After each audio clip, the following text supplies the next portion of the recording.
Good morning. This is the Colorado Energy and Carbon Management Commission, our weekly business agenda, Wednesday, January 14th at 2026.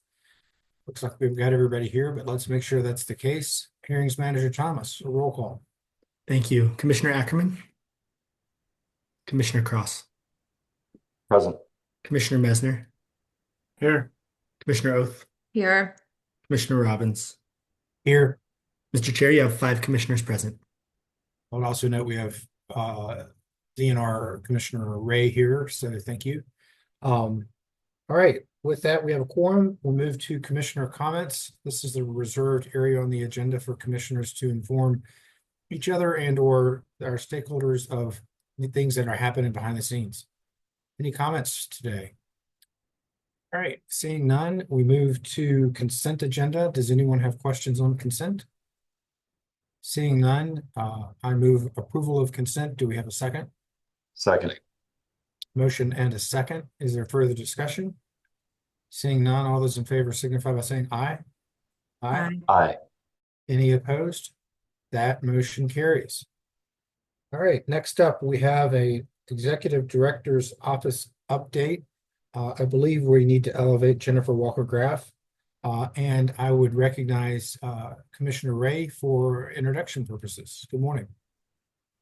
Thank you, Mr. Chair, and good morning, Commissioners. It's good to be with you again. For the record, I'm Aaron Ray, Director of Policy in the Executive Director's Office at DNR. I'm pleased to be with you this morning to introduce DNR's new Assistant Director for Energy Innovation, Jennifer Walker-Graff. Jennifer joined the Executive Director's Office in late 2025 and will be leading energy policy development and implementation for the department. Jennifer comes to DNR with extensive experience and expertise in the energy sector, and I'm excited for her to continue to serve and support the commission. And would love now to turn it over to Jennifer to introduce herself. Aaron, and good morning, Commissioners. My name is Jennifer Walker-Graff, and I serve as the Assistant Director for Energy Innovation in the Executive Director's Office of the Department of Natural Resources. This role focuses on cross-divisional coordination on existing and emerging energy technologies, including oil and gas, renewable energy, geothermal, and carbon management, particularly where these technologies intersect land use, permitting, subsurface risk, long-term liability considerations, and natural resource protection. Previously, I've served in the U.S. Department of Energy, where I evaluated and directed carbon-safe investments and worked with national laboratories on the development of physics and artificial intelligence-based subsurface risk assessment, monitoring, and verification tools. Earlier in my career, prior to that, I held senior technical and leadership roles in private industry, where I led subsurface characterization and directed strategic and responsible development planning across North America, including in Colorado basins. Now I'll primarily advise the Executive Director on energy policy and support clear, technically grounded coordination across DNR divisions and state departments, such that DNR's energy work aligns with state law and administration policy. I'm really looking forward to engaging with and supporting the Commission going forward for years to come. Stepping into this coordination role, I'd like to provide a brief update on the high-priority habitat maps developed by Colorado Parks and Wildlife staff in support of the Commission's 2026 rulemaking. I believe some slides are coming up. Thank you. If we could go to the next slide. These high-priority habitat maps, or HPH maps, are intended to provide clear, transparent spatial information to inform project development and ECMC permitting decisions. This year's focus is on the southeast quadrant of Colorado, with some statewide updates as reflected in the materials now available on the ECMC website. Draft maps have been added to the ECMC mapping platform, with PDF versions available on the rulemaking webpage. CPW has also provided a side-by-side map comparison and a simple map application to support stakeholder review of proposed changes. Next slide, please. To support early engagement, a publicly available stakeholder meeting will be held next Tuesday on January 20th, 2026 at 11 a.m. Mountain Time. CPW will walk through the draft maps and proposed changes, followed by an overview of the rulemaking schedule and an opportunity for informal questions before formal notice. Notice to the Secretary of State is scheduled for January 30th, with subsequent milestones leading to a rulemaking hearing currently set for early April of 2026. Staff will continue to close coordination across agencies as this work moves forward. Thank you. Are there any questions related to that? Commissioner Ackerman? Hi, thank you. And thanks for being here. It's so nice to have you with us. You mentioned southeast there. For some reason, I thought this was the southwest year. Is that, I don't know if you can verify that on the fly here, but I certainly can look into that a little bit. Okay. I will verify that. If Aaron or anyone else on the call can quickly, otherwise I'll come back and confirm that. But these are now available on the website. Thanks. Commissioner Ackerman, my understanding is that it is the southeast quadrant, but I will confirm to you moving forward. Obviously, as we move towards notice, we will be absolutely certain, but my understanding is we are working within the southeast sector, this rulemaking. Thank you. I may have just gotten lost in the rotations. I appreciate it. Great. Other questions for Ms. Walker-Graff? All right, seeing none, I just comment, we've worked together now for a month or so. It's been fabulous. You're right on top of things and a real help to ECMC. And we're very excited about your joining DNR and being a trusted aid for us in the work that we're doing. Look forward to continue working together. Thank you, Chairman. And if I still have time, I can provide an update on the Orphan Well program funding. Yeah, absolutely, please. Okay, thanks. So as a level-setting reminder on the topic of the Orphan Well program, this program doesn't receive federal funding from state tax dollars.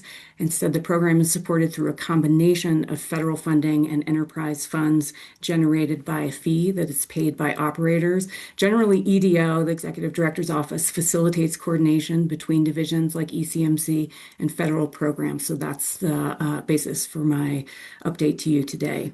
With respect to this federal funding to date, as of right now, $84.5 million in Infrastructure Investment and Jobs Act funding, or IIJA funding, has been received or awarded for Colorado's Orphan Well program.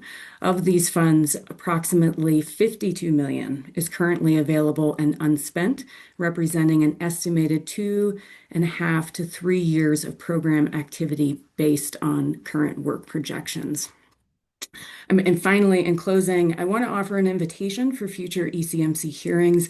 I'm available to provide updates from the Executive Director's Office about DNR's divisions or other statewide programs for your situational awareness. And in order to keep the lines of communication open between us, other divisions within DNR receive similar monthly updates from my colleagues, my Assistant Director colleagues. So I'd be glad to do the same for you if you wish. But that's all I had today, and I'm very much looking forward to working with you all. Great, thank you very much. And I think starting off with some updates monthly does make a lot of sense. I don't think it would take a lot of time, and I think it would help both us and our stakeholders get better understanding of what's going on behind the scenes. So let's maybe work with Elias and others to kind of make that recurring. Thank you. All right. With that, we will let you go to more important work, and we now will take why don't we take 5 minutes and get the ECMC engineering unit update going, and let's return at 9:14. All right, we're getting back together here. The Energy and Carbon Management Commission, 9:15, January 14th. Next up is a ECMC engineering unit update to the commission. We have 3 presenters. If whoever's going first could start and also introduce yourself, and we definitely look forward to hearing from you. All righty, I'm starting off. Thanks for having us today. We're excited to share the important work of the Engineering Group. I'm Diana Byrne. I'm the engineering manager. Generally, our group focuses on all aspects of the downhole activity across the entirety of development and abandonment. Our group's comprised of area engineers that develop context of their geographic area, both in terms of geology and current operations. The Class 2 UIC program, both enhanced recovery and disposal, and taking on hopefully rulemaking with the underground natural gas storage. We also have an integrity management team that consists of engineers and inspectors covering flow lines and production facilities. Our team is completed with a QA specialist and an engineering technician. So today the presenters are going to be Diane McCoy, engineering supervisor, and Elise Whittington, our subsurface coordinator. Great, thanks, Diana. Good morning. My name is Diane McCoy. I'm an engineering supervisor here at ECMC. Thanks for the opportunity to tell you more about the engineering unit. I'm going to be talking about our group's work with the focus on the life cycle of a well, and I'll be talking about what area engineers look at when permitting to drill a new well, well maintenance, integrity monitoring throughout the life of the well, and then plug and abandonment. Elise will be talking about the Flowline Integrity Group and the Class 2 UIC program. I'm going to talk about forms along the way because that is how a lot of our work gets done and documented. I'll highlight the main forms, our unit reviews, and then later go into more details. An area engineer will review a Form 2, which is a permit to drill a new well. Our focus is going to be on proper wellbore construction to ensure that groundwater is protected and hydrocarbons are isolated. Well maintenance can be repairs or requests to modify a well bore, and then also integrity checks throughout the life of the well. The Form 5 documents how the wellbore is constructed, and we get Form 4 sundry notices for various repairs or changes. The Form 17 is reporting braid and head test.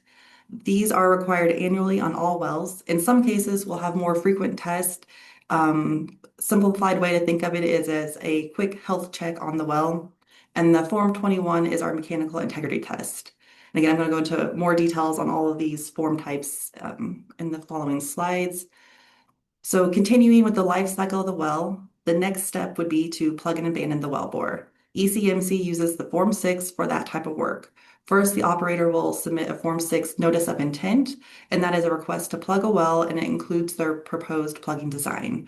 The area engineer is going to be looking at this form to ensure all formations will be isolated and ensuring that groundwater is protected. The Form 6 subsequent report of abandonment is the documentation that comes in after the well is actually plugged, and we review the third-party tickets of all the plugs that were placed to ensure that the approved plan was executed. Elise is going to cover the last 2 points on this slide.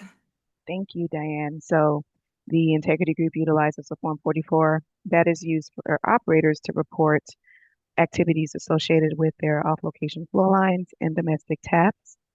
The Form 12 is the gas facility report, which is used to report on gas gathering lines. And the UIC group, underground injection control, utilizes the Form 31 and 33. The 31 permits the underground injection control facility. The 33 authorizes the wells associated with those facilities. And then we have the Form 26, 14A and 14. And those forms are used for the sources of produced water and approved non-produced water disposal and volume reporting. Thank you, Diane. Now I'm going to go into more detail on each of the form. The Form 2 is the application for permit to drill. We review the proposed well information and details. We're looking at the proposed wellbore construction to ensure groundwater will be protected and hydrocarbon zones will be isolated. The first step is getting the surface casing setting depth at a depth that will provide that isolation and protection and also provide well control while drilling. This slide shows 2 tables from the Form 2, the casing and cementing program table and the potential flow zone and confining formation table. On the top table, I have highlighted the surface casing setting depth of 1711 in yellow. On the bottom table, you can see all the zones that are identified along the path of this wellbore. The deepest groundwater zone is the Upper Pierre Aquifer, and it has a base of 1642. This permit is showing that the surface casing is being set over 50 feet deeper than the base of the deepest known groundwater zone in the area, so we have protected and isolated that groundwater. You can also pull other details from these two tables to see how the casing and cementing at other depths will provide zonal isolation for hydrocarbon formations. We also take a deeper dive into additional surface casing considerations outside of the data that's provided on these two tables by the operator on the Form 2. For example, if a well is a monobore design, that is the first schematic of the wellbore design here on this slide, meaning that it's a horizontal well with only surface string and a single production string. The minimum requirement is 1,500 feet of surface casing. Another consideration for ensuring well control while drilling is a requirement to have surface casing set at a depth of at least 10% of the projected total vertical depth of the well, and that's a requirement in our rules. Next, we also check all water wells within a mile of the surface location. We use other agencies' aquifer determination tools depending on where this well is located within the state, and we use existing induction logs if those are available in that area. We use all these pieces to help us identify and understand where each formation exists, where the groundwater base is, to ensure we are getting the required isolation and protection. Another large component of the Form 2 review for area engineers is the offset well evaluation. We review all offset wells that penetrate the objective formation within 1,500 feet of the proposed well. For each offset well, we are checking the surface casing setting depth, the existing cement and casing, or if it has already been plugged and abandoned, the plug details. If any of these wells are found not to meet current standards of isolation or construction, we apply conditions of approvals or COAs to the Form 2. This requires that these deficiencies be addressed prior to stimulation of the new well. That means it doesn't matter when a well was constructed or plugged and abandoned, they get mitigated if it is necessary to bring them to current standards. Offset well evaluation started back in 2012 during the early horizontal development period. The policy was developed in collaboration with operators, and then in 2020, it was incorporated into rule as part of the wellbore integrity rulemaking. We have really been an industry leader in this program. Other jurisdictions and states have started to develop similar protective programs. Next up in the life cycle of the well would be the Form 5. The Form 5 drilling completion report documents the wellbore construction and location. After a well has been drilled, operators submit all the required documentation associated with the casing and cementing program, and we can confirm that the approved plan was followed. We also review and confirm that all the COAs applied on the Form 2 were met. That means all required offset mitigation is verified to be completed, that any required braided head tests have been conducted and the results submitted. And then we're also getting cement bond logs and cement tickets to ensure that we have the cement placed and the proper depths of the wellbore to assure isolation and protection of groundwater. Once the Form 5 is approved, that makes all the wellbore construction information publicly available on our website. It populates a scout card and it draws the well on ECMC's map. Well maintenance will be required throughout the life of the well. This can be repairs that are necessary, or it can be routine integrity monitoring or wellbore configuration changes. So the requests come in on a Form 4 sundry notice. One thing I really wanted to highlight is that we have a rule that requires a well be repaired or plugged and abandoned within 6 months if there is a integrity issue that is discovered. So within 6 months from the date of discovery, it must be repaired or plugged and abandoned. The Form 21 is used to submit mechanical integrity tests, and MIT is an applied pressure test, meaning that the casing is filled with a fluid and pressure is applied at the surface. The pressure is held for 15 minutes. On this slide, I have two pressure charts shown. The top is a circle chart, the bottom is a digital gauge. In both cases, you can see the pressure build up and then the pressure build up as pressure is applied, and then you can see the straight line where the pressure is being held steady, and we require the test for a minimum of 15 minutes. And then the last part of the test is the bleed off. And so you can see the line as the pressure is dissipated from the surface and how the well responds. By holding the pressure steady, we can confirm that the casing string that was tested has integrity points based off of their classification and status. The Form 17 is used to document Bradenhead test. A Bradenhead test involves taking a pressure reading on all strings, then opening the surface casing valve and monitoring the pressure readings across all strings. We refer to this as a health check for the well. It is a short test to conduct that you can check for any communication among strings. Each Monday, area engineers receive a summary report of all tests reported for their assigned area in the previous week. This gives us an opportunity to monitor all the results that are coming in from operators. There are various pressure reaction thresholds. They are called out by rule, or in some parts of the states, we have more stringent commission orders for reaction thresholds. If a pressure is observed at or above the designated threshold, an operator will submit a Form 4 pressure management plan. We are also meeting monthly with many operators to discuss pressure management strategy and track compliance with the reporting requirements. Since this is an annual test that's required on all wells, there's quite a volume of these that come in. The final step in the life cycle of the well is to plug and abandon the wellbore. The objective is to have formation isolation and groundwater protection. Plugs are placed in a manner to ensure that fluids are kept in their horizon of origin. There are verification checks throughout the PA operations to ensure plugs are placed correctly and successfully. This can include monitoring the pressures, pressure testing mechanical devices when they are set, tagging balance plugs to ensure they have set up properly and at the depth they are supposed to be. Additionally, we have a defined minimum 5-day monitoring period after a surface plug is pumped before the well can be capped and sealed. This allows operators to monitor and confirm the plugging was successful. As part of this final step, we have one last verification step with either a bubble test or the use of gas optical imaging to confirm there is no longer any flow coming from this wellbore. So kind of tying that back to how our forms work, this stuff comes in on the Form 6. So we get the Form 6 notice of intent, and the operator is saying they would like to plug this well, and here is our proposed plugging design. The area engineer will review the well history and the current configuration, along with getting a knowledge of what producing formations are in the area and where the groundwater zones are. And then we either accept the proposed plugging plan or modify it to make sure it meets our current standards. The Form 6 subsequent report of abandonment documents how the PA was executed. So with that, all third-party tickets come in and we can confirm that plugs were placed in accordance with the approved plan. If the plug and abandonment work is found to be deficient in any way, we require operators to re-enter and replug that wellbore.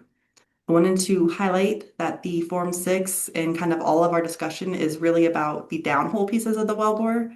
So other forms are required to document other associated actions at the location. But when it comes to the final plug and abandonment, the ones I wanted to highlight here are the Form 7 monthly operations report, so that we get the well status as abandoned. The Form 27 for site closure. We have the Form 42 to document removal of on-site flow lines, and the Form 44 if there were any off-location flow lines associated with this well. And that is my part for talking through the life cycle of the well. Thank you. Thank you, Diane. Hi, everyone. I'm Elise Whittington. I'm the subsurface coordinator. I started out as a temporary engineer in UIC, but then once I was hired full time, I spent 9 years as an integrity engineer. So it is an honor to be able to speak to you today about flow lines and underground injection control today. So I want to start with the history of the integrity group. So Senate Bill 2013-12 directed the commission to adopt a risk-based approach for inspecting oil and gas locations and to focus on those high-risk locations. There was a report done in 2014, which found that spills are most likely to occur during the production phase, with about 50% of those spills being associated with process piping and pipelines, and about 30% of those spills being related to tanks and valves. So that study came with a recommendation to review integrity test results and to inspect production facilities more frequently. So in comes the integrity group in 2015. It is currently comprised of a supervisor, two regional inspectors, and an engineer and an engineering tech who are tasked with ensuring compliance with the commission rules and regulations. So flow line rules require that lines be able to maintain their structural integrity under their anticipated operating conditions, that they be compatible with the transported fluids and designed to minimize corrosion, and that they be able to withstand internal and external pressures. And they also should be designed to allow for integrity testing as well. And the rules prescribe different methods. So one way that the integrity group ensures compliance is through inspections. So operators do their integrity testing and inspectors verify the integrity through witnessing these tests. Most flow lines are buried though, so that makes a visual inspection impossible. And the routine inspections are limited because you're only exposed to the segments that are daylighting out of the ground and those segments that are tying into equipment. So the integrity inspectors tend to schedule their inspections during flow line installations, repairs, open excavation, and abandonment. And they may also conduct inspections after receiving notification of reportable spills or releases in their area. Another way to ensure compliance is through flow line and tank related spill monitoring, which I will elaborate on in a minute. But I want to move on to auditing because it is important to have a robust integrity program because that is how you can reduce the risk of leaks that contaminate groundwater. And audits are a way for us to review operators' integrity management practices.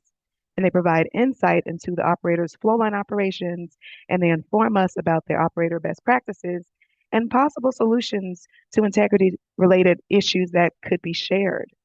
And so these audits have been taking place since 2016. And another way that we ensure compliance is through flow line reports. Next slide, please. So as I mentioned earlier about the Form 44 that is used to document the activities associated with off-location flow lines and domestic taps during the entire life cycle. I want you to keep in mind that when I say off-location flow line, I'm talking about those lines that may start at one location and end at another. They are not contained within the same pad. So the integrity engineers review these forms and these forms are received. Actually, these forms do a myriad of things. You can report on registration, realignment, if you're adjusting the flow line path. You can report lines that are out of service. And you can also submit notices for upcoming abandonments and information about abandonment verification. GIS data is a requirement for all off-location flow lines and crude oil transfer lines. And so the form is set up to receive that information as well. The Form 44 also allows operators to provide details about their integrity management program for those specific lines, including methods used for corrosion protection. And you can also gain flow line specific details such as line age, fluids being transported, pipe material, and maximum anticipated operating pressures. Diane spoke about the Form 42 earlier, and this form is used for the on-location flow lines or those lines that remain on the pad, and operators can report upcoming pressure tests, abandonments, and abandonment completion. The integrity group reviews the Form 12 as well. This is the gas facility report, which is used to register gas gathering systems. It is also used to register compressor stations, gas processing plants, and underground gas storage facilities. I want to note that while these facilities are not regulated by ECMC, operators must have financial assurance in place to ensure that they are able to fulfill the obligations under the Oil and Gas Act and the Commission rules. That form is also set up to receive GIS data. Another important form to the integrity group is the Form 19, the Spill Release Report, which is used to monitor flow line and tank-related spills and releases. Operators use it to report the root causes and the measures taken to prevent these issues from recurring. The environmental group assists with remediation, and they also assist with making sure that operators are providing detailed information about root causes and preventative measures, because the integrity group uses that information to compile an annual summary of spills and releases across Colorado, highlighting those common failures and observing the trends over time. Next slide, please. So beyond forms, there are several studies that have been conducted related to flow lines. As I mentioned earlier, the commission was tasked with using a risk-based approach for inspection. The current risk model used by our agency is qualitative, and it factors in the population density, environmental risk, number of spills of the location, facility age, performance history, time since last inspection, things of that sort. But the 2018 study, which was conducted by Colorado School of Mines, found that there is currently no risk model used in industry or by other regulatory agencies that can be adopted as an improvement over our existing model. But now Colorado School of Mines is developing a model that will improve the methodology of the current qualitative model by developing a machine learning based quantitative risk assessment model for flow lines that will ultimately be incorporated into our GIS data system. Another thing to note is that in 2024, the ECMC conducted a pipeline safety and siting study, which provided recommendations at the state and agency level, and we're working to incorporate those findings from the report. Next slide, please. I'm going to be jumping out of integrity into underground injection control. But first, I want to note that Diane spoke earlier about protecting groundwater through practices that limit fluid migration out of its designated area. And while underground injection control permits the emplacement of fluids in the subsurface, the UIC program has the same goal of protecting water and the environment. The UIC program is a part of the Safe Drinking Water Act, which is administered by the EPA. There are 6 classes of disposal wells, and Colorado has had enforcement authority or primacy of Class 2 wells since 1984 and is currently pursuing primacy of Class 6 wells, which are used for carbon sequestration. We do not regulate Class 2 wells on tribal lands that is under the jurisdiction of the EPA. So Class 2 wells are those wells that are used to dispose of fluids associated with oil and gas exploration and production, or they are those wells that are used for enhanced recovery operations. There's some fluids that we allow, such as produced water, drilling fluids, spent well treatment, or stimulation fluids. Basically, those fluids used during the oil and gas development and exploration and production phase. There are also some exempted fluids that are non-well waste that are also allowed, such as pigging waste, and I spoke about pigs being used earlier. You also allow gas plant waste, cooling water, blowdown, geothermal waste, and other authorized fluids. But what is not allowed is what did not go into the oil and gas well. And I'm speaking of the unused fracturing fluids and acids, painting waste, refinery waste, or any other fluids that were not used during exploration or production. I want to note that when the fluids are injected into an underground disposal, to an underground formation for disposal, the formation contains groundwater. If that groundwater has total dissolved solids of less than 10,000 parts per million, an aquifer exemption is required, which serves as a permit stating that the disposal formation is not or will not be used as a source of drinking water in the future. And these exemptions are granted when the EPA finds that the formation is mineral bearing, hydrocarbon bearing, or geothermal energy bearing, or if it is so contaminated that it would be economically impractical to treat it for human consumption. And these aquifer exemptions are approved by the EPA. Next slide, please. So Diane went into great detail regarding permits for drilling and other relevant forms during the life cycle of the well. Same forms apply to UIC wells, so I'm going to talk about the UIC specific forms. One being the Form 31, which permits the underground injection control facility. And I want you to think of this as the injection zone that is permitted for disposal or enhanced recovery. And this form is also used to collect details about what type of injection is occurring, if it's gas or a liquid, what the fluid type is, the geology formation, and the proposed injection rates and pressures. The Form 33 permits the wells associated with the UIC facility, and it captures the downhole geometry and perforations of the disposal and enhanced recovery wells.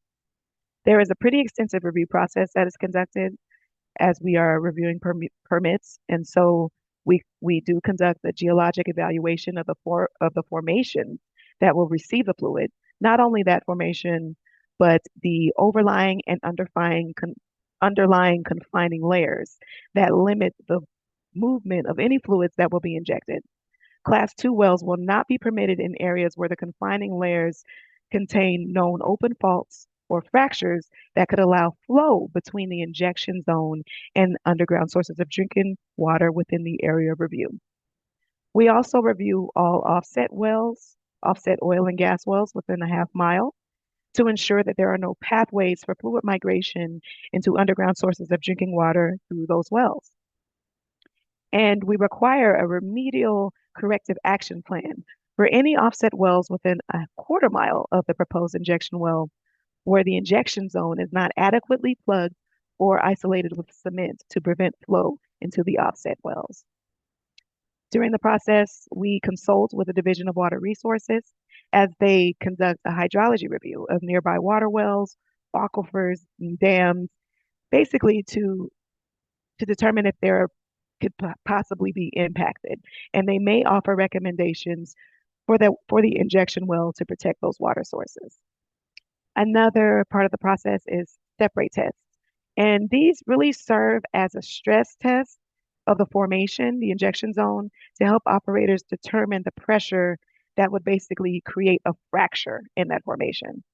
We use that information from the step rate test to ensure that we're setting injection pressures below that fracture pressure because we do not want to create new fractures. And this also helps us ensure that the fluid stays where the operator puts it. During this process, we engage with the energy transition team regarding related matters, and we also consult with the EPA regarding the aquifer exemptions, as I talked about earlier, but also the federal requirements for our program and any variance requests to the UIC related rules. As a part of the permit approval, the ECMC imposes volumetric limits. So we have an injection volume and a pressure limit to ensure that fluid does not travel outside of the area of review or leave the intended injection formation. And each one of these projects are noticed on our public website and in the local newspaper. Next slide, please.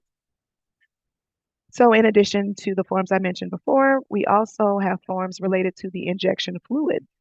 So the Form 26 is the source of produced water for disposal report, and that is used for produced water, drilling fluids, or other waste associated with exploration and production of oil and gas. And this Form 26 acts as a manifest for sources added or removed from the UIC facility. The Form 14A authorizes non-well waste, and the Form 14 is used to report the injection volume of those wastes. We also collect information on the Form 43 because we have requirements regarding the water quality of the injection zone water and the fluids that are injected. So the Form 43 receives that information. Also, as I mentioned, the injection volume limits and pressure limits, we use the Form 7 and Form 7 produced water reports to ensure compliance with those limits. It actually happened that as we were reviewing these forms, we discovered some discrepancies regarding the water disposal locations, and we have since strategized with IAT, the environmental group, financial assurance and audit unit, and a strategic QA/QC unit to rectify the issue. Next slide, please. So as we look beyond the forms, really, the integrity group takes a forensic approach to analyzing the information on our forms. We look for context, and if we discover something that is amiss, we get the right groups involved to resolve the issue. If we discover operator-related issues through audits, for example, we may seek compliance through engagement or warning letters or referrals to enforcement, but whatever the method that we take, it is our goal to shepherd operators toward compliance. So we are an active voice in the agency, and we participate in rulemakings and notices to operators, and we discuss various topics at operator meetings, and we work to continuously enhance our forms, and we publish guidance documents to provide clarity wherever it is needed. And we also engage with the compliance unit, who functions as our eyes in the fields as they conduct the inspections and field visits. And we understand that for protecting the environment and protecting groundwater, it takes a robust approach that extends beyond our agency. So we do lean on the expertise of many divisions, um, such as the many branches of CDPHE, Bureau of Land Management, Environmental Protection Agency, Colorado 811, Public Utilities Commission, the Pipeline Hazardous Materials and Safety Administration, the Groundwater Protection Council, and many, many more. We rely on these groups to be successful. So thank you for your time this morning. Do we have any questions? Thank you to all three of you for a very vigorous and deep approach to all the work you do. I don't know that we've seen that in a bit, and it's just amazing what's happening behind the scenes to ensure protection of all things underground. Looking around to my commissioners, does anyone have questions? Commissioner Messner? Thanks. Don't know if I have a question, but I do want to express my appreciation for providing that information and allowing us, not only commissioners, but others who are listening here today, to see kind of what goes on under the hood and behind the scenes. That isn't always obvious as we review OGDPs or in the different processes that we undertake in front of the commission. But nonetheless, the amount of work and the detail of that work is impressive. And so just want to thank you for providing that perspective to us and to others who may be listening here today. So thanks. Agreed. Any other comments or questions? Ms. Byrne, will this presentation make it somewhere accessible on the website? Yeah, it'll go in with the hearing stuff. Okay. Thanks so much. So that way folks know that if they wanted to dive a little deeper and spend time with this, they can do that. All right. That concludes the presentation portion of our hearing. We have 2 oil and gas development plans. Let's take 10 minutes and return at 10 a.m. And in the interim, let's get the Kira-McGee oil and gas development team up and ready to go. Okay, welcome back, commissioners. This is the docket on January 14th of 2026 before the Energy and Carbon Management Commission, docket 2505000093, an oil and gas development plan by Kira-McGee Oil and Gas Onshore LP. It's entitled the Midwest OGDP. Order of play is we're going to hear from the relevant local government representative from the town of Meade, and then a Kira-McGee presentation, and then commissioner questions and deliberations. So we start with Alexander Alley, relevant local government representative of the town of Meade. Good morning. Hello. Hello, can you hear me? Yep. Awesome. Good morning, commissioners. My name is Alex Ailey. I'm a planner with the town of Meade. Good to see you all again. I was here just last month for another project that KMOG has been working on. So the town of Meade requires all new oil and gas developments to go through the special use permit process with the town, which then goes in front of the town board of trustees for public hearing. The application for this oil and gas development was sent to all applicable referral agencies, including Colorado Parks and Wildlife, Xcel Energy, and many others, none of which had any concerns with the application. Once KMOG met all of the town's requirements, town staff brought the special use permit application forward to the Board of Trustees on December 8th, 2025, with a recommendation of approval with conditions. The conditions, including standard conditions such as payment of fees and providing of final documents, as well as that KMOG would enter into a road repair agreement with the town. The town of Meade Board of Trustees unanimously approved with conditions the special use permit for the development at the December 8th meeting. In addition to that, I also attended a neighborhood meeting, which was hosted by the applicant on November 11th, which was a great opportunity, very educational for someone like me who's still new to the world of planning and new to the world of oil and gas. And I thought that it provided everyone in attendance with really great information, not just about the project here in Meade, but on oil and gas in general. Learned a lot that day. And overall, the team at KMOG and Rachel have been great to work with on this project and the other project that they've been working on in town. They're a very timely, precise team. They've been really eager to work with the town through any and all issues that have come up with both projects and this one specifically. And we've been really happy to work with them for the past few months. With that being said, I'm available for any questions that anyone might have, but thank you for giving me the opportunity to speak today. Any questions, Commissioner Messner? Thank you, Mr. Is it LA? Is that right? Haley. Yeah, it's Haley. like the name Haley without the H. Got it. So, Mr. Ailey, always appreciate the local government representatives being here and sharing their thoughts on application. Certainly, the local government perspective is an important one for us to consider as we're reviewing applications. I did want to talk to you a little bit about the proposed land use surrounding the oil and gas location as proposed, at least on the maps that I'm seeing. It's contemplated to be both single-family and multi-family developments adjacent and close to the proposed location. Can you talk to me about that designation and any reasonably foreseeable future development in the area? Yeah. So this oil and gas development is located on the waterfront property, which is under review for the town. There is the first filing of that development is further to the north, far to the north of the oil and gas development. That is, I believe, platted and ready to go, but they have not started construction yet. And they are working through the platting process on the southern portion of the property, but still in the earlier stages of the platting process there. But yeah, so mostly single family detached residential with some multifamily as well, projected there.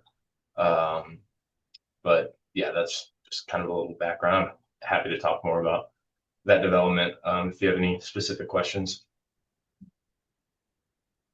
So the waterfront development is the one is that north of the uh, elementary school and the high school? Is that correct?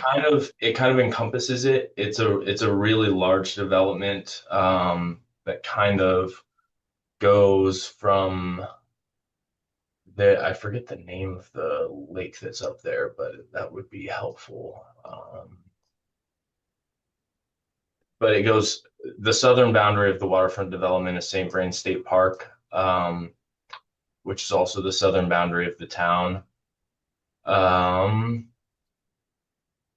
then, yeah, so the first few filings are north of County Road 28, or the first filing is north of County Road 28, kind of surrounding the existing lake up there. And then the second filing will go more surrounding the existing high school and future PK8 that's being built down there. And we'll continue south. From my memory, I believe that there's a large open space tract that kind of runs from northeast to southwest, kind of along the St. Vrain River. That is kind of in the general area of where this oil and gas development would be located. So as far as future residential goes, there'd be a little separation there because of that that open space and parkland that's proposed there. Okay, the open space, at least on the map that I'm looking at, and this is from their cumulative impacts report, and I don't expect you to know all of this, and I'll ask the operator these questions as well, but since you're the planner for the local government, I think it's important for me to at least understand what I'm seeing on this map is that RSF4, which a residential single family, completely surrounds the proposed oil and gas location with residential mixed family or mixed family 8. I'm assuming is where this waterfront is being proposed, which kind of wraps around the school property, and then the open space zoning lies south south of the proposed oil and gas location. Does that comport with your understanding? Um, Sorry, just give me 1 second. I'm pulling up their most recent submittal for down there. Are you looking at the town zoning map? Yes. Okay, yeah. So the open space designation that you're seeing, I believe, and I'm going to pull up the zoning map as well. There's internal open space to the development. The entirety of the property might be zoned RSF4 or a section of the property. We still require additional open space for new development. So internal to that RSF4 designation that you're looking at, they're required to have a large section of open space in there. And I'm trying to find the documents now that outline exactly where that's being proposed. But as far as my understanding goes, sorry, I apologize. Take your time. Should have had this all prepared, but sorry, I just want to make sure I'm getting you the right information here. Sure. Yeah, so on that southeastern portion of the property, there's a large section of open space. I'm also happy to share my screen here and kind of show you what's being proposed in that area, if that's allowed. Yeah, if you want to share your screen for me, that'd be great. You may have to get permission. That's fine. Okay, are you seeing that? Yes. Okay, yeah. So this is the second phase of the development. This is kind of the area in question where the oil and gas would be located. Large open space tract with some trails, and then the proposed housing up here in relation to the high school. There's also some proposed commercial, etc. So, sorry, probably easier for you to see it with your eyes instead of me trying to explain it. But No, that's super helpful. I really appreciate that.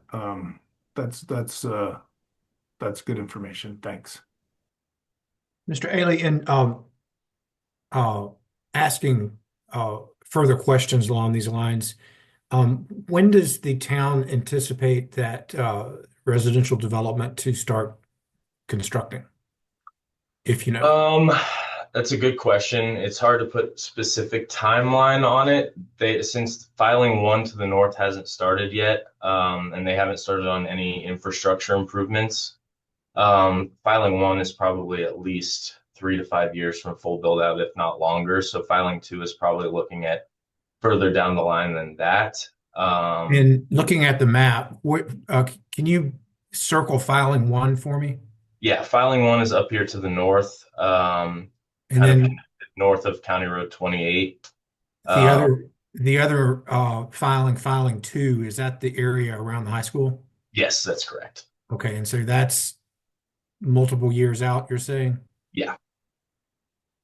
Yeah, and this is all still under review with the town. None of this has been approved. Still going through the preliminary plating process at the moment.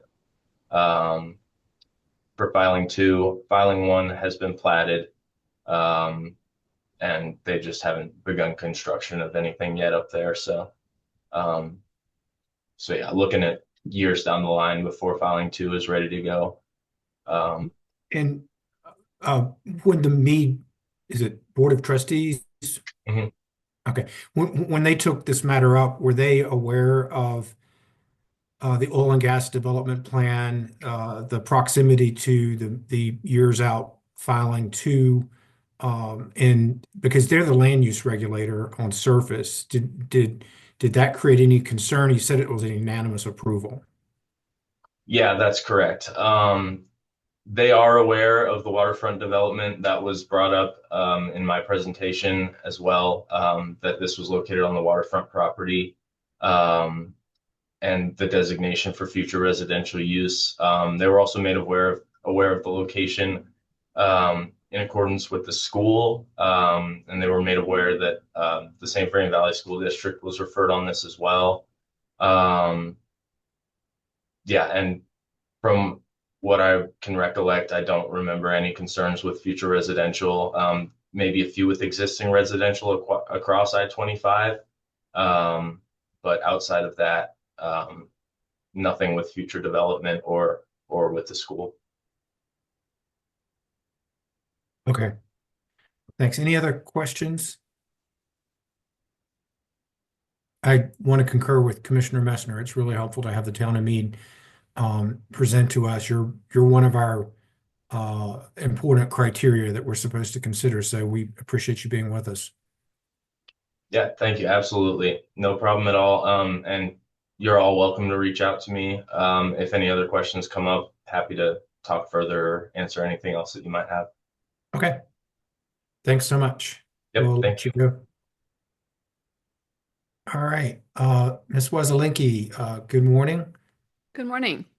If you want to raise and elevate all of your witnesses, we'll go ahead and start the swearing ins before we get going with the actual presentation. Great. Looks like they are all getting on camera. And just so you're aware, Jason L. is only screen sharing. He's not a witness, so he would not need to be sworn in. Thank you. I was just about to ask you that. All right. Looks like we have most or everyone. I'll ask each of the witnesses to be visualized. When I call your name, please state your first and last name and swear to tell the truth. Rachel Friedman, I swear to tell the truth. Chad Schlechtenmeyer, Yes, Dr. Meyer, swear to tell the truth. Julie Coleman, Julie Coleman, swear to tell the truth. Justin Nelson, Justin Nelson, I swear to tell the truth. Corey Altenberg, Corey Altenberg, I swear to tell the truth. David Crowder, David Crowder, I swear to tell the truth. Carissa Cree, Marissa Cry, I swear to tell the truth. Anthony Rader, Anthony Rader, I swear to tell the truth. Byron Griffin, Byron Griffin, I swear to tell the truth. Chad Brabus. Chad Brebus, I swear to tell the truth. Thank you. Did I get everyone? You did. Thank you. Thank you. All right, Ms. Wazelinski, the video is yours. Thank you, Chair. We'll get our PowerPoint up and running, and then I'll get started. Perfect. That looks great.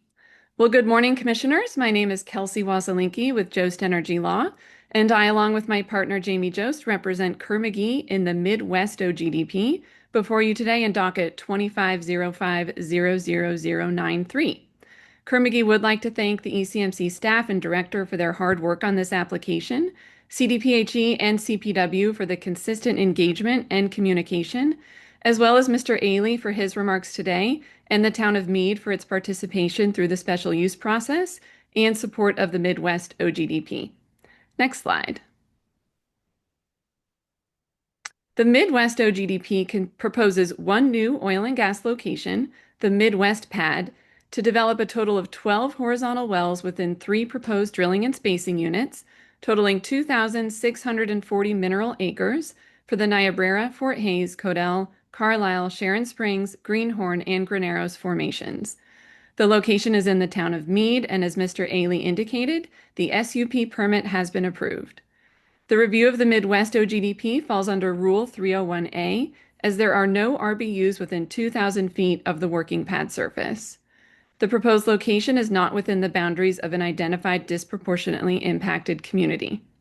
The Midwest OGDP meets 4 ALA criteria. The proposed location is within 1/2 mile of 14 RBUs, within 1/2 mile of a school, is immediately upgradient of a non-jurisdictional wetland, and the proposed working pad surface is between 4,000 feet and 1 mile of residences located within a disproportionately impacted community. In addition, the location triggered CPW consultation under Rule 309 due to the presence of bald eagle winter night roost near the location. The closest residential building unit is approximately 2,277 feet from the working pad surface, and an existing high school and elementary school that's currently under construction are located over 2,000 feet from the proposed location, with the closest school building at 2,433 feet from the working pad surface. Kerr-McGee engaged in robust consultation with the school district, community members, the town of Meade, CPW, CDPHE, and the ECMC throughout the pre-application and post-completeness stages of this OGDP. In addition, Kerr-McGee conducted a detailed ALA. Kerr-McGee will describe its consultations, ALA, and commitments to protective development in detail today, but to highlight a few points, Kerr-McGee will use a drilling rig powered by grid power or non-fossil fuel generated power and will demonstrate best efforts if unable to utilize them. For hydraulic fracturing operations, Kerr-McGee will use EPA Tier 4 final non-genset or equivalent engines. All oil-based drilling fluid will be Group 3, and Kerr-McGee has committed to a robust set of CDPHE recommended BMPs on the Midwest location, and notes that CDPHE agrees that the proposed location enables the maximum setback from the public possible while still exploring the targeted minerals. In terms of the Midwest OGDP submittal, Kerr-McGee complied with all notice requirements for the OGDP by providing written notice of the completeness determination, the application and corresponding exhibits and notice of hearing to the interested parties, and published the OGDP notice in Weld County. No formal petitions were filed and no public comments were received. The director determined that the Midwest OGDP complies with all applicable requirements of the Commission's rules and provided a conditional recommendation of approval by the Commission. The conditional recommendation requests that Kerr-McGee incorporate one COA on the Form 2A, which is that within 6 months of the construction of the working pad surface, operator will submit a survey via Form 4 Sundry that measures the distance between the working pad surface and both the nearest school property line and the nearest proposed or existing school building. Kerr-McGee agrees to incorporate the recommended COA into the Midwest Form 2A. Kerr-McGee respectfully requests approval of the Midwest OGDP, and we look forward to presenting to you today. I will now turn it over to Rachel Friedman to continue the presentation. Thank you, Ms. Wasilinski. Good morning, Chair Robbins and Commissioners. My name is Rachel Friedman. I'm a Regulatory Manager and Geological Advisor with Kerr-McGee. It's my pleasure to review our proposed Midwest OGDP with you today. The Midwest OGDP consists of one location, also called Midwest, which will be used to develop 2,640 acres using 12 wellbores.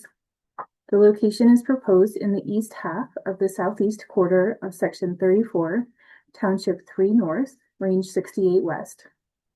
The land is owned by Thoroldson Motels 2, Inc., and Kerr-McGee has an executed surface use agreement. The Midwest location is within the town of Meade, and both Weld County and the town of Frederick are proximate local governments. There are no habitable RBUs within 2,000 feet of the proposed working pad surface. The Midwest location triggers the following 304B2B criteria. There are 14 RBUs within a half mile of the location, all of which are on the opposite eastern side of I-25. The proposed location is within half a mile of a school facility. The Midwest location is upgradient from a non-jurisdictional wetland, which is outside of 500 feet of the working pad surface, and all chemical storage. Therefore, a 1202A3 waiver is not needed. Although not noted in the director's recommendation, the Midwest location is also within 1 mile of 7 RVUs and 19 high occupancy building units within a disproportionately impacted community, all of which are outside of 4,000 feet. The Midwest location is also within Bald Eagle Winter Night Roost, a Rule 309E consultation trigger. Next slide, please. To be certain that the receptors in the area are clear, we'd like to reiterate that there are no habitable RBUs within 2,000 feet of the proposed Midwest location. Therefore, this location is being presented to you under a 301A legal standard, and we will show that the location is protective of public health, safety, welfare, and the environment. There is one abandoned residential building unit 1,277 feet to the southwest of the location, which is uninhabitable and will not be repaired by the owner. Within a half mile of the working pad surface, there are 14 RBUs, the nearest of which is 2,277 feet to the northeast, and all of which are on the opposite side of I-25. Also within a half-mile of the working pad surface is the Big Sky School, which is currently under construction. Students are anticipated to begin using the school in August of 2026. As a result of these receptors within 2,640 feet, a pre-application community meeting was held in March 2025, and a post-completeness community meeting was held in November. There are no RBUs, HOBUs, school facilities, or child care centers within 4,000 feet within a DIC. Within 1 mile of the working pad surface within a DIC, there are 7 RBUs and 19 high occupancy building units, the majority of which are on the east side of I-25. Next slide, please. Kerr-McGee has been working this location for many years. The pre-application meeting with the town of Meade was held in January of 2023, and an on-location consultation was held with CPW the following month, February of 2023. We held a pre-application community meeting in March of 2025, and although Meade did not request a second pre-application meeting, they did attend the ECMC pre-application meeting in April of 2025. In May, our ECMC application was submitted, and the Meade special use permit was submitted in June. Recognizing that there were questions about the location, Kerr-McGee held an on-site to allow agencies to experience the current conditions at the location and at the St. Vrain State Park in June. Most of the discussions at the on-site were centered around noise and light. The OGDP application was deemed complete in October of 2025, after which we held our post-completeness community meeting. There were no public comments or petitions received on the 2A. The SUP was unanimously approved at the public Town of Meade Board of Trustees hearing on December 8th, 2025, and the director's recommendation for conditional approval was received in December. Next slide, please. Our proposed schedule is outlined here. We intend to initiate construction in March of 2026 after Bald Eagle Winter Night Roost timing stipulations, when we will move irrigation ditches that are uphill of the location and install stormwater infrastructure. In the fall of 2026, we will perform our standard pad creation construction operations and set surface casing on the wells. The construction of the Midwest location is complex. We will work to do as much of our pad construction in the summer months when school is out of session as practicable. After adhering to Bald Eagle Winter Night Roost timing stipulations, we will drill, complete, and turn the wells over to production in 2027. We anticipate that interim reclamation will begin in May of 2028, when the location will be reduced to 6.64 acres. Next slide, please. As a result of the RBUs within a half mile of the Midwest location, Kerr-McGee submitted an alternative location analysis. 6 alternative locations were considered to the preferred Midwest location. AL5 is within 2,000 feet of 3 RBUs, within half mile of 17 existing RBUs, and hundreds of platted lots within a DIC. It is also upgradient of an NWI mapped riparian corridor and within 1 mile of RBUs within a DIC. Finally, this location would leave 48% of the mineral acreage undeveloped, and Kerr-McGee would require at least one other location for full development.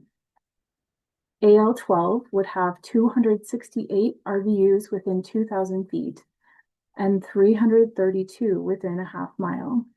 There are also 16 high occupancy building units within half mile of this location, and RBUs within a DIC within 1 mile. The location would leave 18% of the DSU undeveloped.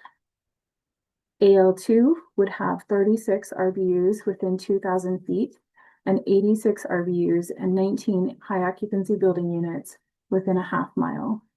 It is also a gradient of a riparian corridor and within 1 mile of RVUs within a DIC. This parcel is currently being used for mining, and Kerr-McGee is unlikely to be able to secure an SUA. Additionally, 18% of the DSU would remain undeveloped if this location were to be used.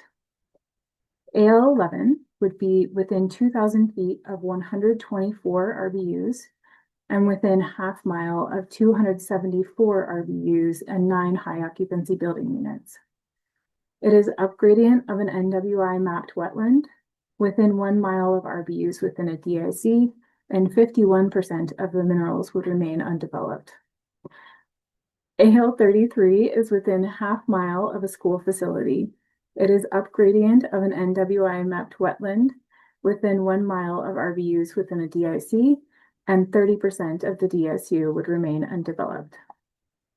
AL 34 is approximately 100 feet south of the proposed location. This is the site of Kerr-McGee's older waterfront location.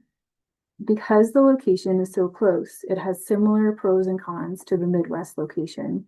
It does not have any RBUs within 2,000 feet. However, it is within a half mile of 20 RBUs and a school facility. This location is also upgradient of an NWI mapped riparian corridor and within 1 mile of RBUs within a DIC.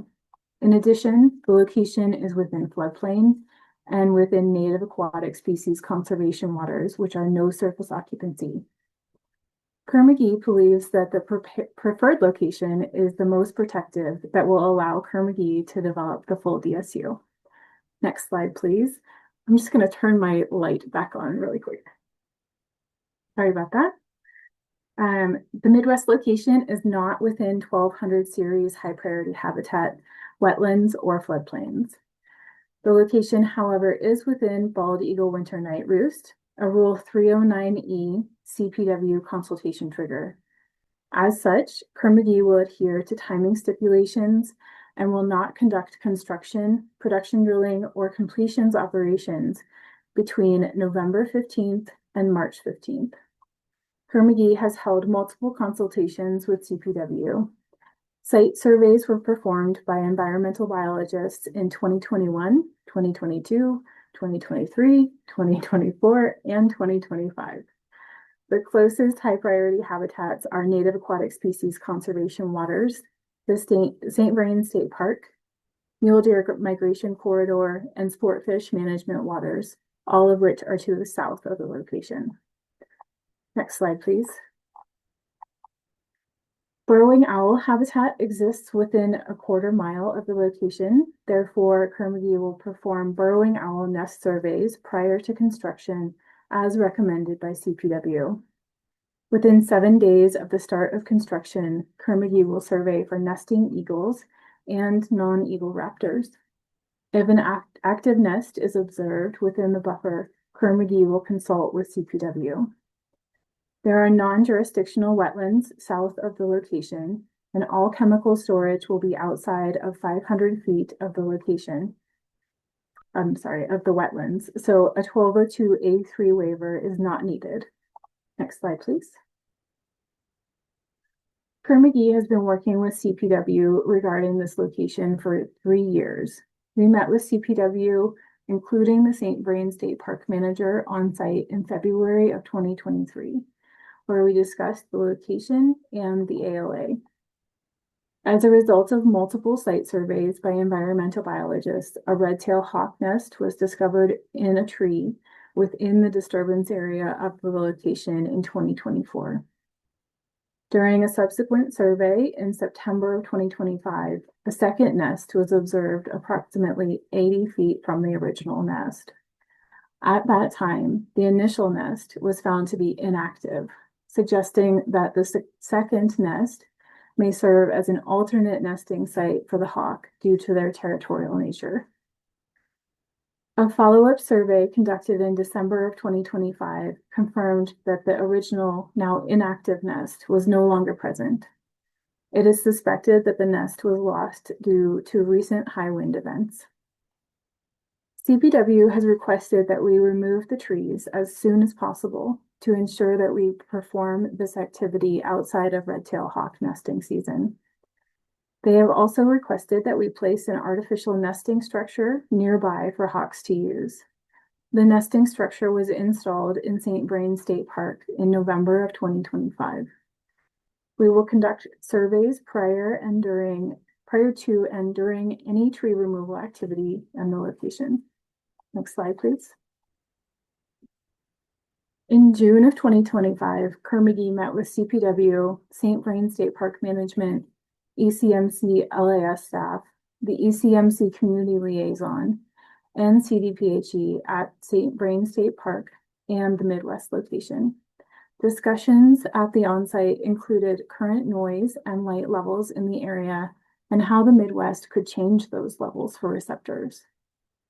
Noise modeling indicates that sound walls are not necessary to comply with state or local regulations. CPW requested sound walls, and Kerr-McGee will install 760 linear feet of STC 32 sound walls on the southwest and southeast sides of the location. The northern side of the location will have a topographic barrier that will block sound. As a follow-up to this meeting, Kerr-McGee met with CPW and the St. Vrain State Park manager virtually to further review the sound studies. We look forward to providing volunteers for the park and will provide pamphlets that the rangers may give to park goers with questions that will include our contact information. On December 15th, we held our formal consultation with CPW, and there were no outstanding items that needed further attention after that consultation. Next slide, please. Kerr-McGee has evaluated the existing well bores up to 3,000 feet away from the planned Midwest wells for zonal isolation. We will plug and abandon 6 wells and remove 3 facilities, all in a DIC, reclaiming 3.4 acres.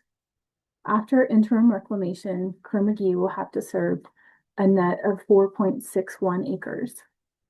This will remove 5 oil tanks, 3 water tanks, and 240 annual truck trips from the DIC.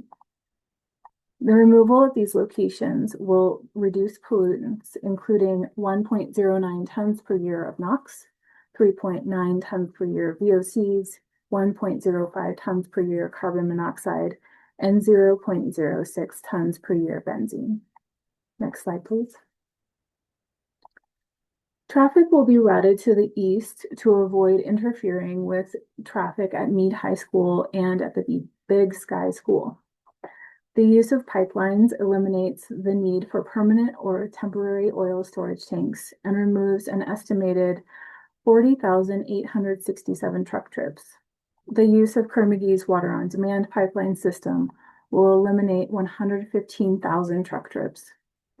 The Integrated Operations Center reduces truck traffic by allowing personnel to monitor the location remotely.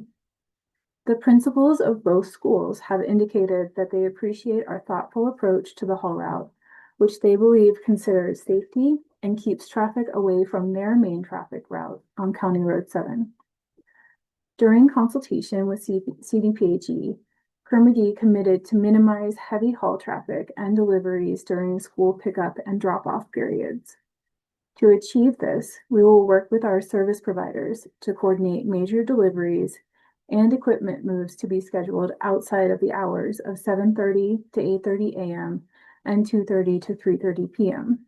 This will include items like casing, sand, and fluid deliveries, cuttings haul-offs, and heavy equipment associated with rig moves. Next slide, please. Regarding emissions, I'd like to highlight a few items on this slide. The graph illustrates reported CO2e intensities for Kerr-McGee's new facilities. The orange, green, and blue lines show the AQCC Reg 7 facility intensity requirements for the years 2023 to 2030. As you can see on the x-axis, the blue bars represent Kerr-McGee facilities commissioned after December 31st, 2022, and their respective levels of CO2 intensities, which are all significantly below the thresholds that have been set by CDPHE. When we consider power for our drilling and completions operations, Kerr-McGee will adhere to CDPHE AQCC rules as outlined in Reg 7, Part B 6E.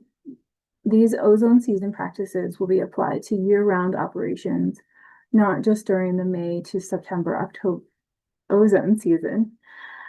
Kerr-McGee will drill the Midwest wells using a drilling rig powered electrically.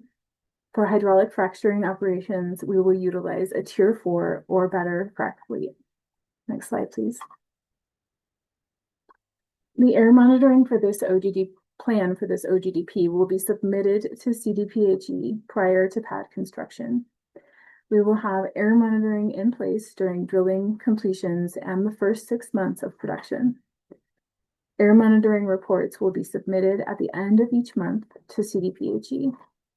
Over a period of 5 years, more than 14,000 benzene samples were collected, with all results significantly below health guidance values, as shown on the charts on the right. Next slide, please. Kerr-McGee consulted with CDPHE regarding Midwest OGDP in November. We have committed to 12 CDPHE recommended BMPs. These include providing siting locations for CDPHE air monitoring equipment and working with CDPHE to assist in identifying potential sources of emission events. We will also hold either a virtual information session or post a video in English and Spanish on our website within 30 days of approval that will provide an overview of timing and potential impacts. CDPHE noted in their letter to the director that we have demonstrated a commitment to providing sufficient protections to avoid and minimize impacts to public health and the environment, and that they agree our location enables the maximum setback from the public possible while still exploring the targeted minerals. Next slide, please. The upcoming slides are very detailed, but we'd like to highlight our best-in-class BMPs and our use of the avoid, minimize, mitigate hierarchy. The items listed in green are CDPHE commitments. Blue text represents enhanced systems and practices that are being implemented, and black text represents Kerr-McGee's BMPs.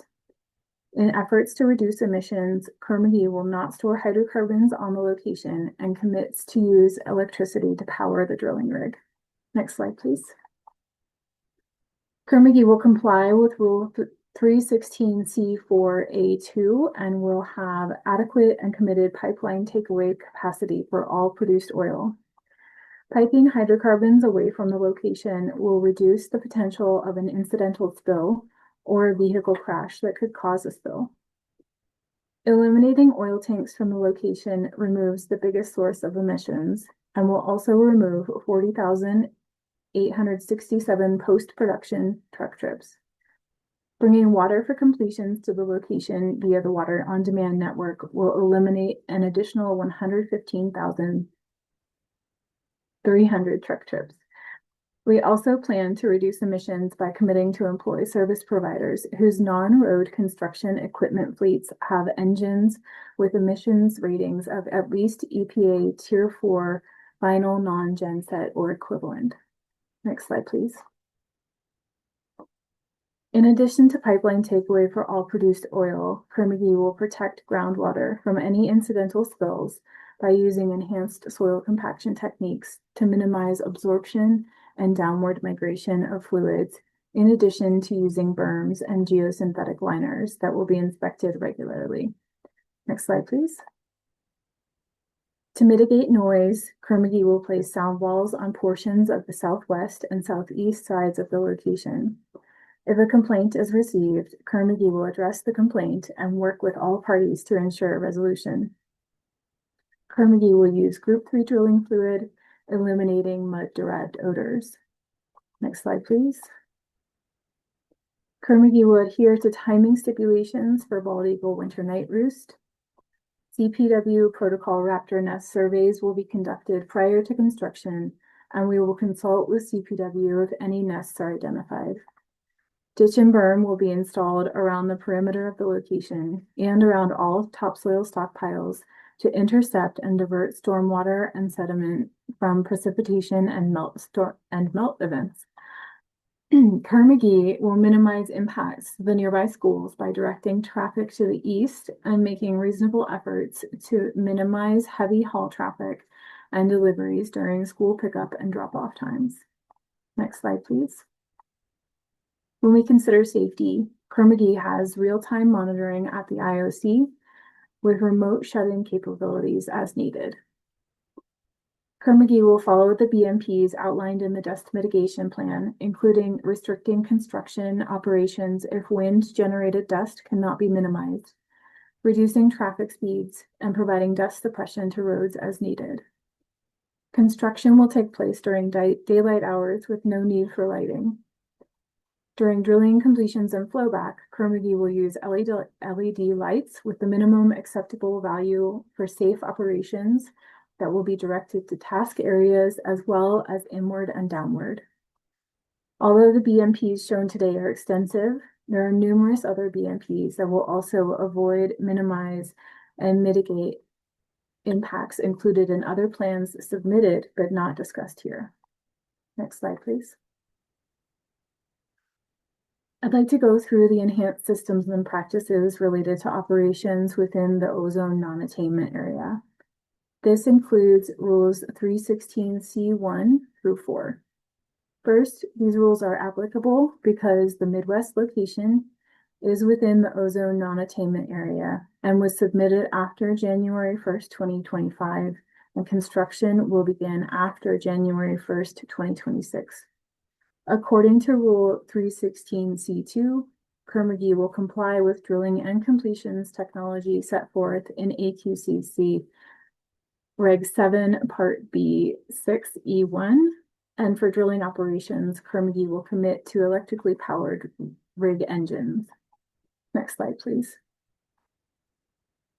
Kerr-McGee will comply with all applicable parts of Rule 316C3A, which requires 7 ESPs for year-round operations. The first ESP is not applicable because Kerr-McGee will not have produced water takeaway, and Kerr-McGee agrees to comply with the remaining 6 ESPs. Next slide, please.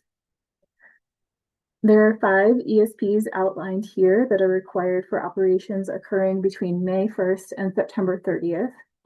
Kerr-McGee agrees to comply with these 5 ESPs. Next slide, please. For ESP Rule 316C4B and C, we will comply with the ESP in B, as mentioned on the previous slide. For the 3 ESPs listed in Rule 316C4C, Kerr-McGee will comply with the first and second ESPs to provide grid power for all permanent equipment on site and the drilling rig. Kerr-McGee is unable to comply with the last ESP listed in Rule 316C4C, piping produced water to the nearest disposal wall. Next slide, please. In the practicability assessment, we evaluated the possibility of produced water takeaway via pipeline, and here we summarize our findings. There are no third-party lines for produced water takeaway in the area, and Kerr-McGee has identified the closest available disposal facility over 9 miles to the east. And construction of a produced water line to this facility will result in approximately 53 acres of disturbance, including traveling through DIC communities and high priority habitat, boring under 16 roads, 1 river, 1 lake, 4 canals or ditches, and Interstate 25 would be required. 26 acres of disturbance in a DIC, 5.5 in native aquatic species conservation waters, and 20 acres in non-jurisdictional wetlands. Kerr-McGee determined that trucking produced water would create fewer impacts to surrounding areas and outweigh the benefits of constructing a produced water line.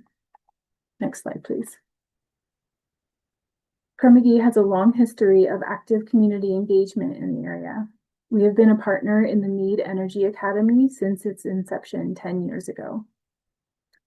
We have awarded 20 scholarships since 2022 and provided hundreds of volunteer hours at the Energy Academy and other local partnerships, including chambers of commerce and junior livestock auctions. This is in addition to our considerable regional donations. Next slide, please. Our OGDP engagement timeline is shown here. We have sent all required notices, held all required community meetings, in addition to a voluntary door-to-door in September. Stakeholders in the area have had numerous opportunities to ask questions and provide feedback. Next slide, please.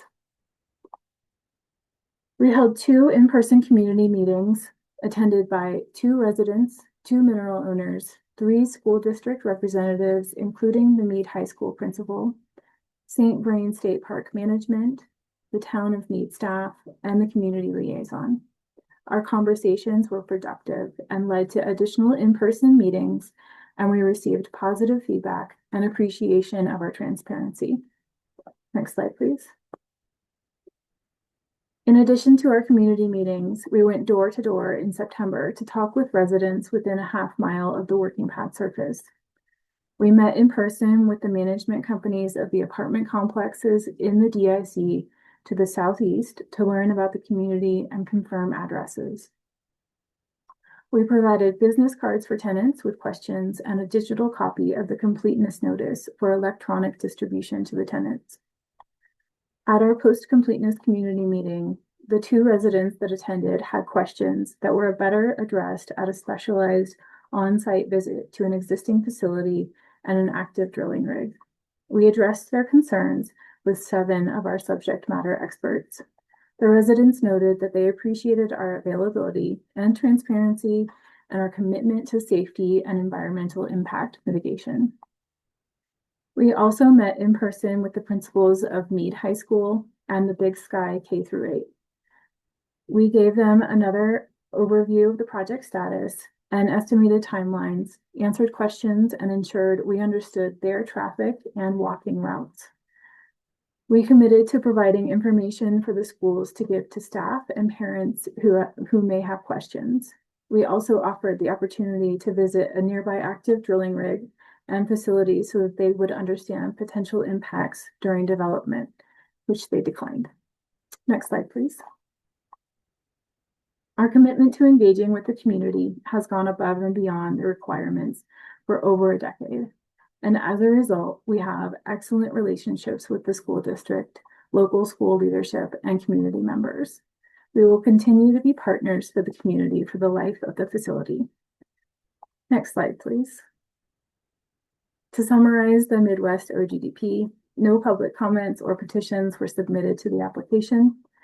The location will minimize adverse impacts to public health, safety, welfare, the environment, and wildlife resources, and will protect against adverse environmental impacts on any air, water, soil, or biological resource.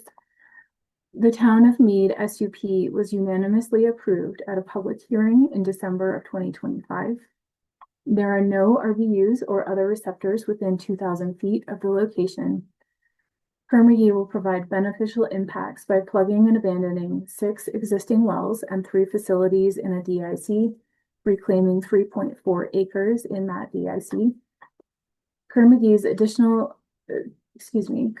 operational BMPs will minimize adverse impacts, including the use of Group 3 drilling fluid, electrically powered rigs, 2-phase pipeline takeaway, and sound walls. The director recommends conditional approval of the location, and CDPHE supports the BMPs proposed at the location. Thank you for the opportunity to present this location to you, and I will now pass you back to Ms. Wazelinski. Thank you, Ms. Friedman. Kerr-McGee believes that the Midwest OGDP is protective of public health, safety, welfare, the environment, and wildlife resources, and is an approvable application. As such, Kerr-McGee respectfully requests that the Commission approve the Midwest OGDP application, the corresponding 3 drilling and spacing unit applications, and the requested relief set forth on this final slide. If you could go to the next slide, please. Thank you. This does conclude our presentation. We have a team of subject matter experts on the hearing today. So at this point, I think we can take the PowerPoint down off the screen, and our subject matter experts can be on camera for any questions that you have. Okay, great. Thanks for the very detailed presentation. It is helpful. I've just got a couple of additional wonders here, and then I'll turn it to my fellow commissioners. We talked with the town of Meade about the development, planned in and around, but it's, a period of time out. The school is to be developed sometime in the next year or two. I don't know exactly. But in looking at your slide 6, we could go back to that, please. I've got it up on my screen, but if you could pull it up, I think it would help everybody. So realizing that there are timing restrictions during the winter, and we want to try to encourage development outside of school, what precludes development from occurring from March to November of this upcoming year? Because that would allow the development to ensure that it takes place well ahead of the school, well ahead of the other housing that's nearby, et cetera, as opposed to doing a little here in March, April, a little in September and November, and then waiting a whole nother year to do the second phases of the drilling and the completions. Do you get my point at least? Yes, for sure. I think I can address that, and then I'll have Chad Brevis follow up with some more of the details on our construction. The location construction is very complicated. We have a field topographically higher than the location that is being flood irrigated. And as such, we need to move some ditches and then let the area dry out essentially during that irrigation season. And then we will be able to actually conduct our pad construction. Chad, is there anything that you want to add on that as far as details go? Yeah, so the historic land use, as Rachel noted to the north, is a flood irrigated field. So as she noted, we will install ahead of time, ahead of this next irrigation season, an intercept ditch to intercept that anticipated flow and divert it around the pad. So that'll be on the north, east, and west sides. That then will eliminate the recharge water that is causing some of the groundwater issues that we see. The more time, according to our geotechnical analysis, that we can provide to allow that groundwater to subside, the better it'll be as far as the actual construction of the well pad. So that explains some of the timeline there, is to allow for natural draining of the subsoils. And so that is why you've got no activity in May, June, July, and August? If we see subsidence of the groundwater through that time, we will actually start construction of the pad. So it's kind of a bit of a operate, evaluate groundwater as we move. If we have to allow more time to allow the soils to drain, that'll take place during that timeline as well. So it's kind of an on and off construction operation through that period. I've been doing this for 7 years now. I've never heard of this problem or this technique. Who's your expert on this? Tetra Tech was the company that came in and did the geo analysis for us. And so when does this diversion ditch go into place? We are looking to start that after March. So between March and April is when that diversion ditch will be installed. The ditch itself is rather complex. It's clay lined. It has a bunch of bedding material to protect the clay liner. There's also riprap that extends the length of the ditch that goes around our northeast and west sides of the pad. So that's that first phase of operations that you see from March to April. So my irrigation ditch turns on sometime in March and April. So it seems to me like you're going to preclude water from hitting the pad site for the entirety of 2026. Is that fair? Correct. Okay. Jason, if you want to pull up, I think it's slides 36 and 37, one of those do a pretty good job of illustrating the construction. Yeah.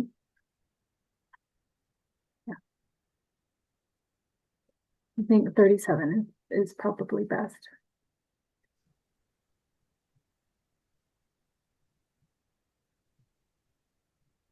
So I don't know if this visualizes anything for you all, or Chad, if you want to kind of walk them through it. I find it helpful to have a map. Yep, the darker blue lines represent the surface and or irrigation stormwater that will be intercepted by the lighter blue ditch and directed around the site. There's a number of monitoring wells that are on the north side of the pad, which we will be using to monitor the groundwater depth after that diversion takes place. And Mr. Rabi, is that how you pronounce your name? Priebus. Is there a commitment to do what you just talked about, which is to check and say May and then again in June to see if the water has sufficiently diverged to allow for construction to occur sooner?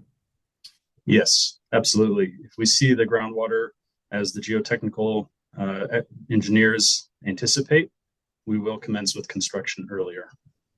Okay, I'll hold it at that point. I don't know if I'm thoroughly satisfied, but thank you for the further explanation on that point. I'll look around and give my fellow commissioners chances for questions. But there's a whole lot of people on the screen, so raise your hand.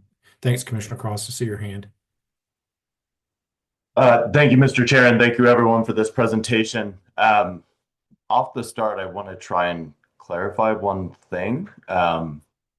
Throughout the presentation, it seemed very clear that you were committing to electrical power for the drilling rig, but I know Ms. Wazelinski at the beginning, you said, or at least we're going to provide a practicability assessment. And so I just wanted to clarify that, number one. Thank you, Commissioner Cross. And Kerr-McGee did not do a practicability on the electric rig because that is a full commitment. So I could have misspoke about feasibility in my intro. It's a full commitment. Okay. That's helpful. That definitely clears up some of the questions I had with respect to the ESPs. I wanted to talk a little bit about the produced water, both the produced water takeaway. You talked about there being a lot of difficulties with what would have to happen to have a produced water pipeline takeaway for that, including boring under I-25, several waterways, et cetera. I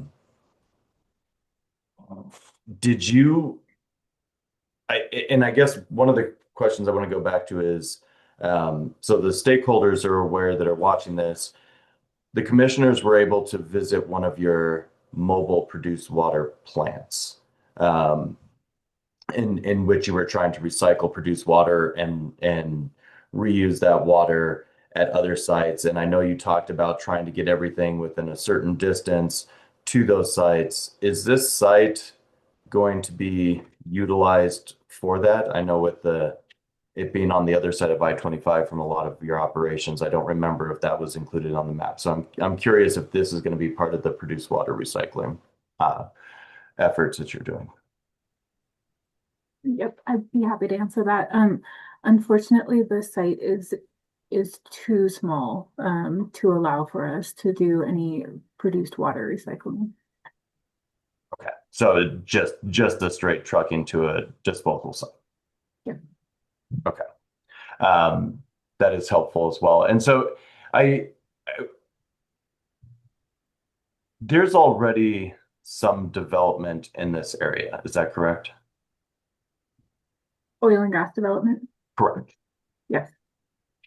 Okay, and those are oxy wells that are in that area. There are some oxy wells in the area, yes.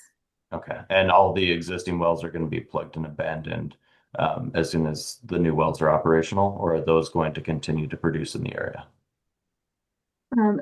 So it depends on the area that we're looking at. As far as size goes, we are plugging 6 older vertical wells in the area.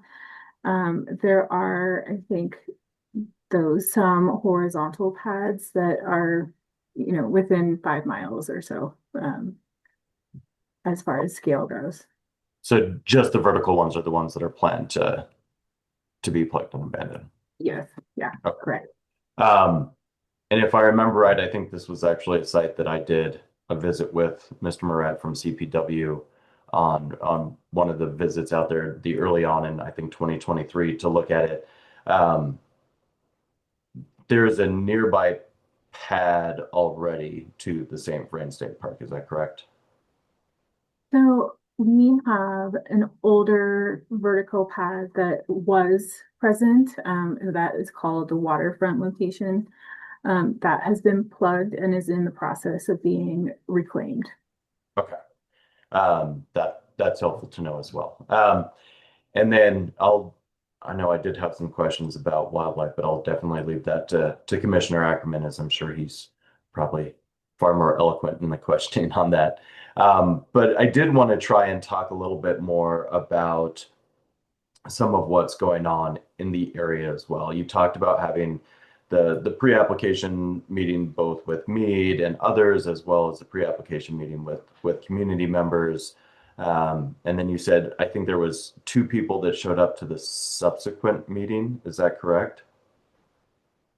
Yes, so I'm going to have Julie take this for us, but there were 2 residents that showed up to the post-completeness community meeting and had some questions. So I'll let her walk you through what those questions were. Okay. Commissioner Cross, we had, as Rachel said, 2 individuals who live across east of I-25 from the location outside a half mile. And they had questions about health and safety issues, so environmental, water quality, air quality, etc. We communicated with them at the community meeting. They had some also requests to get a link to the public comment portal and to the air monitoring reports on CDPHE's website. We sent them both of those. We CC'd Jessica Chavez with the state on those, so she was aware of those conversations. And then we wanted to make sure that we were able to answer their questions fully and give them an accurate understanding of what they might experience as we develop this project. So we thought it might be best to take them to an active facility that's within 2 miles of their house. There's facilities that are closer, but we wanted to show them a facility that was representative of what Midwest OGDP will look like when it's built. It has the latest technology. We met them about 2 miles away from their home. They initially thought the facility was turned off because it was so quiet, wasn't making any noise. They didn't smell anything, hear anything. We assured them that it was operational.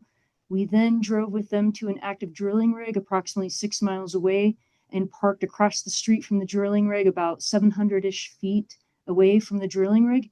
Again, they asked, well, yeah, but this is off. And we said, no, you can see the pipe going down. And we showed them all about the facility, and they were very surprised and really appreciative of our subject matter experts who patiently answered all of their questions. And I think that they saw the passion which our experts have for their job, the commitment to our BMPs, and our true desire to make sure that we're doing the best for health, safety, welfare, and the environment. So they wrote back that comment on slide, I believe it's slide 31, that said that all their questions have been answered. And even though we sent them the link to the public comment portal, chose not to provide public comment, I think, because their questions have been answered and they were satisfied. Okay, that's very helpful. And you also talked about discussions with not only the principal at it's a principal at the high school that you spoke with, correct? We spoke with both the principal at the high school and the principal for the new upcoming K-8 that is closer to the location, as well as the St. Vrain school district leadership. And they chose not to go on those site visits that you proposed. When I met with the 2 principals, I told them their school has oil and gas locations very close to the school, in and around as you're driving into the school entrance.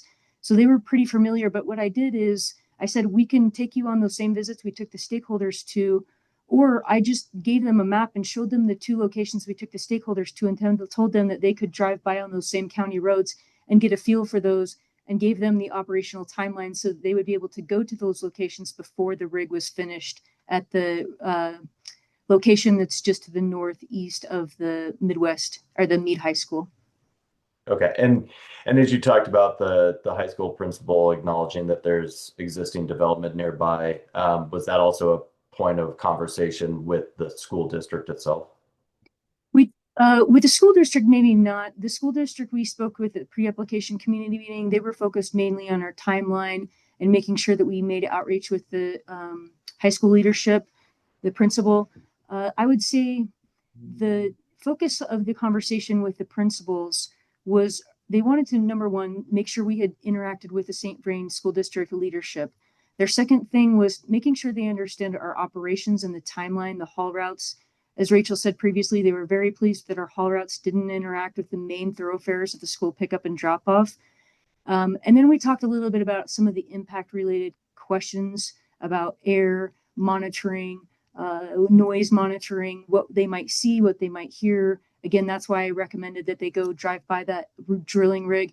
And then they wanted to just make sure that they had the resources they needed so that when we begin operations, they can hand parents or students information about the project. A website will give them QR codes, certainly, so that they can give the fact sheets to them, give us our contact information, so they're not answering questions for us, that we can do our job and they can focus on educating the children.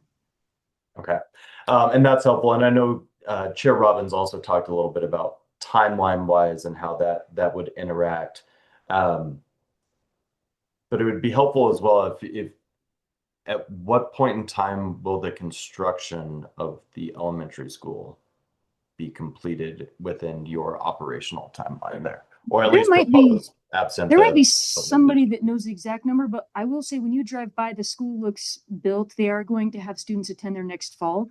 So you can see the school there now. It's there. I met the principal. It looks like you can walk through it, but they're just finishing up construction, I think, at this point. Okay. So that one definitely will be done beforehand, even though absolutely the filing 1 and filing 2 will not be done until later. Yes, that's correct. Okay. That is helpful. And then I think my other question was going to be about, let me see if I can find it here. No, I'm having a hard time finding it, so I might come back to that one if I can find it. But I think those are my questions for now. Thank you. Other commissioners with questions? Commissioner Messer? Thank you, Mr. Chair. Thank you for the presentation and the information. I've got a few different questions. They're a little bit all over the place, and so apologize for that. But to follow up a little bit on Chair Robbins' questions regarding the water, understanding that, at least my understanding is that there's a need in order to dry out the area in order to construct the location. And even with drying out the location, we're still looking, at least according to the director's recommendation, at groundwater being at about 3.2 feet below surface. Is that right? So I could address that question further.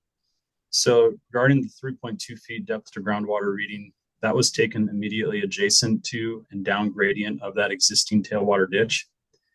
So the soils there were artificially saturated from those irrigation flows. It's not representative of the entire pad depth to groundwater, but regardless, we understand that irrigation will continue after our pad is constructed, which necessitates the need to install the diversion ditch to reroute that water around the pad to cause or prevent from causing future groundwater issues after the pad's in place. But I've had quite a bit of experience with flood irrigation. So even with a rerouted ditch and understanding that tailwater, can come from a lot of different areas and doesn't always want to go where you want it to go, there's still inevitably going to be some potential saturation associated with the pad, is there not? In this instance, the geotechnical analysis shows that the groundwater that we are seeing in those wells is sourced from the actual irrigation water. So once you cut off that source, then the thought is that will completely drain the groundwater within the area that the pad is to be constructed within. The ditch that we're installing is going to prevent the infiltration of the water that we're seeing that's currently becoming groundwater. A little more about the construction timeline. So it is my understanding that school would be in session starting in fall of 2026. And while I think Ms. Friedman indicated that there was an intent to try to make best efforts to have operations or construction activities occur outside of the school. The timeline that you've provided places construction or drilling and completions smack dab in middle of the school sessions when school would be in session. And so help me understand how that's best efforts to not have these activities happen during the school year. Yep, of course. Jason, would you mind to pull up slide 6 again? So we can just visualize the schedule that we have proposed. I would say that the nature of this location, there's a lot to balance as far as timing goes, including the HPH steps and the school timing. School is really only out of session in June and July, and that just doesn't allow us enough time to complete both the drilling and completions in that time frame. Our goal is to get in one season and then get out as far as our drilling and completions operations go. So we are making every effort to focus that around the times that that school is not in session, but this is about the best we can do. How long has Oxy or KMOG, sorry, been targeting this area, I guess? How long have they been working on this? Because I do struggle a little bit with what I would say is potentially a problem of your own creation as far as the timing goes, as far as not being more proactive and perhaps pursuing this, and now looking at schools being constructed, homes being constructed, things happening that are causing these issues. Yep. We have been actively working this location since at least 2022, is what I can remember. I would open that up to anybody else. And I think the biggest hurdle for us in the development timeline was securing a surface use agreement.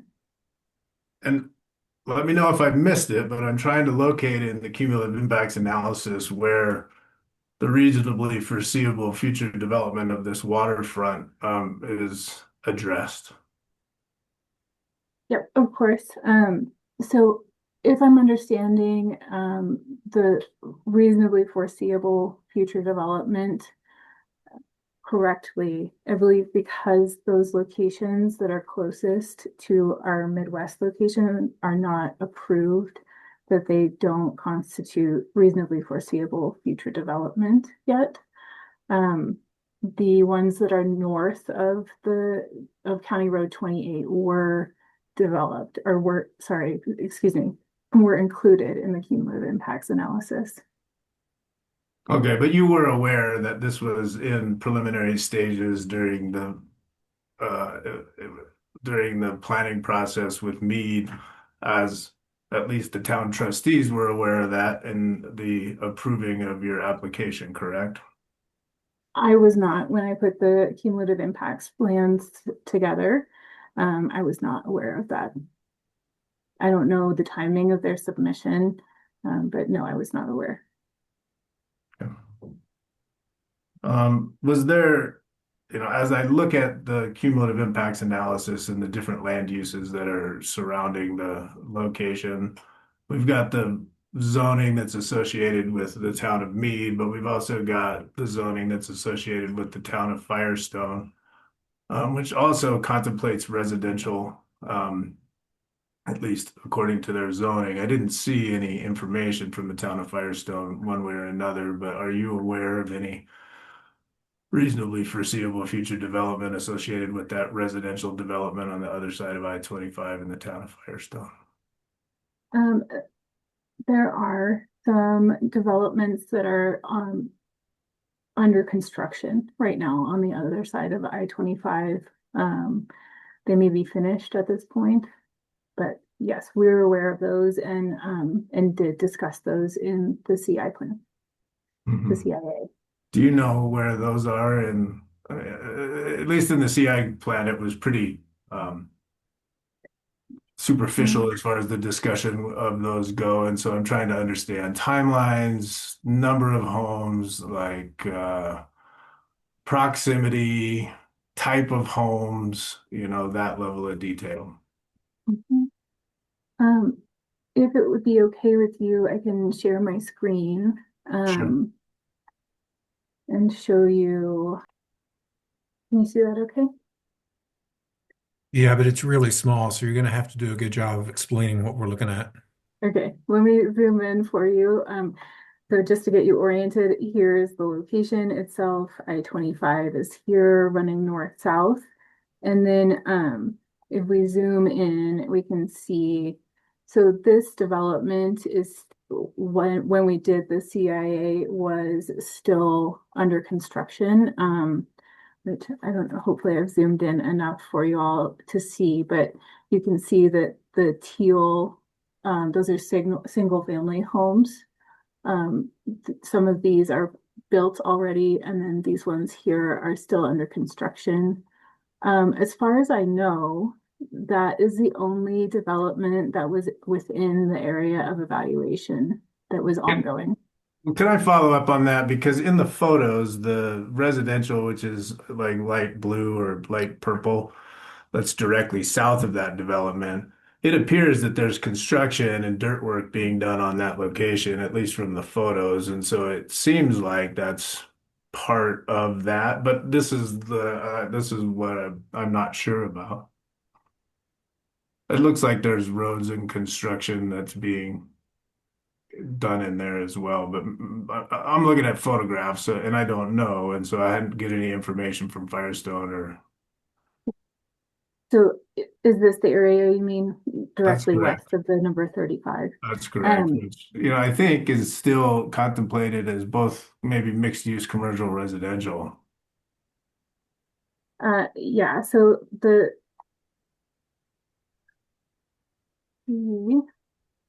zoning for them is neighborhood center, regional, commercial, residential A, residential B, and residential C.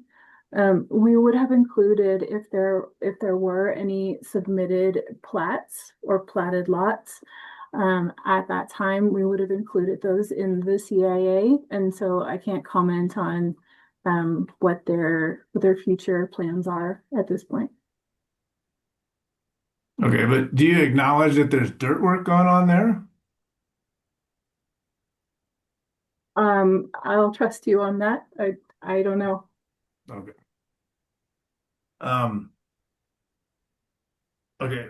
So the next question is, and this is kind of about the community outreach plan and some of the community pieces. So this is probably for you, Ms. Coleman. Overall, it seems like you did a great job with the community outreach and the sessions, and but I guess I'm trying to understand what type of direct outreach went to the parents of both the high school, which obviously are easily identified, but also the elementary school, which I'm not sure can be identified at this point.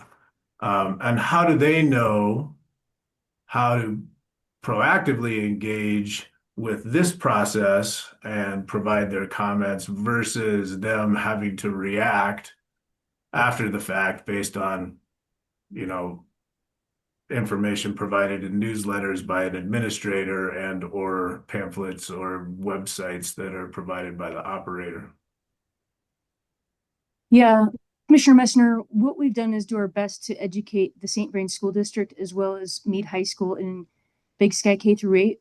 We don't have a direct relationship with or understanding of who those parents might be, where they might live. So what we've done is we've tried to do our best we can to over notice, over visit people's homes within more than a half of a mile, get the word out by having all of these notices publicly available on our website, having a map on our website with the location, and making sure we update those project updates at our website at all times. our team is always open to talking to any parents that have questions. The St. Vrain School District, as well as Meade High School, can certainly pass on the stakeholder relations team's contact information. We'd happy to engage anytime. We just don't have an avenue or a way of contacting parents proactively to let them know about this thing. So what we do is try to let everybody in the community through the hearings at Meade. I mean, there's the hearings at this town of Meade, as well as our website and the outreach to the school district and the school directly, I think is our best avenue to meet those parents where they're at. Okay. I mean, it's a little bit, I mean, I understand the challenge of it. At the same time, school facility is a high occupancy building unit. Tenants of high occupancy building units are required to be informed. And, parents of a particular high school may or may not be in proximity to the particular high school, particularly in this part of the state. And so I am concerned whether or not parents are actually being informed or not, and whether they do understand what's happening and whether they have the ability to know that they can participate in these proceedings, provide comment, or even participate in community meetings that have been held. And particularly, with an upcoming class that may go to an elementary school there, whether or not they have the ability to understand what's happening before they make a decision to send their kids there or not. And so, I don't know, I'll give you a chance to respond to that, but I have some concerns around whether or not. And I think this was also brought up by the community liaison in a meeting, the importance of direct contact with parents. And so I think this ends up being an important piece for me. And Commissioner Mesner, I'll take this question. Clearly, Kerr-McGee has had robust engagement with the school district, and the rules state that when there is a school in proximity, that communication go to the school district, school property. But there is no requirement to engage directly with the families that may live, outside of 2,500, outside of a mile of that school. And so I think in terms of rule compliance, I think Kerr-McGee has clearly met that rule by engaging robustly with the school district and the personnel within that district and providing the information to distribute to families and all the points of contact within the school. But I would disagree that it's likened to a high occupancy building unit where notice goes to those individual residences within the building unit. There's just no rule that would require Kerr-McGee to go outside of the school to the actual families who may live in various proximities to the school. Yeah, the rules also state that when a community liaison indicates that there needs to be engagement on a particular situation, that the operator shall follow that recommendation by the community liaison, and that included direct interaction with parents, and not necessarily a notice requirement, but a need to engage directly with the parents associated with this. Can I follow up with that?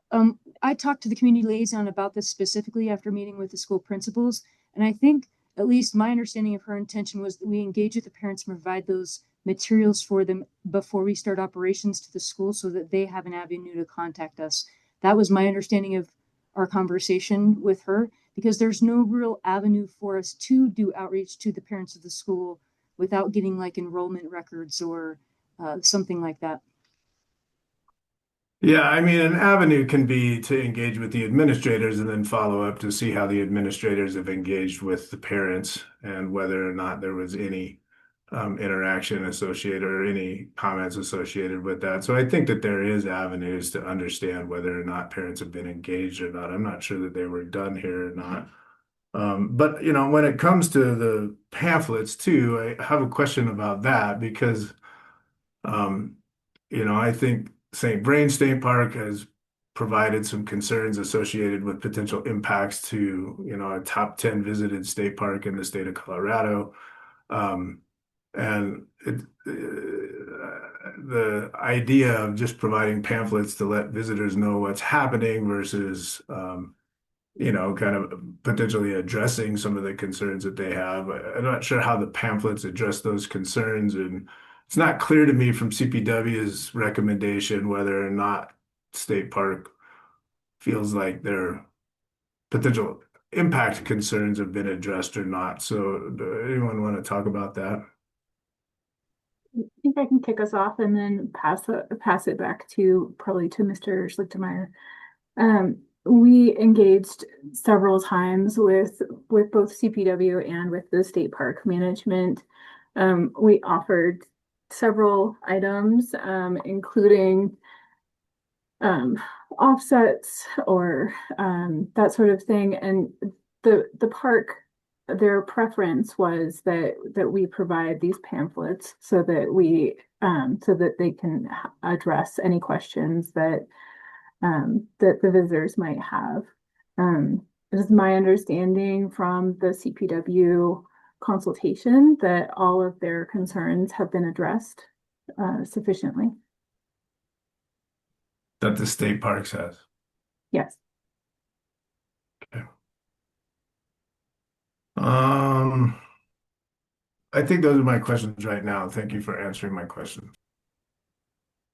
Further questions from the commission? Commissioner Oath? Thank you. I think most of my questions have been covered. There may just be this one area that has been talked about some, and this again, relation to the proximity to the school, and thinking about a couple of potential impacts, and one, relating to the haul route, and that was flagged for some concerns by various folks, and I certainly note that you all have made a commitment to make reasonable efforts to minimize heavy haul traffic and delivery during school pickup and drop off, which I think really gets to potential safety issues during that time with the traffic. But given the scheduling that is at least currently contemplated, as has been pointed out, there's going to be a lot of truck activity during drilling and completions, which at this point is anticipated to be largely during the school year,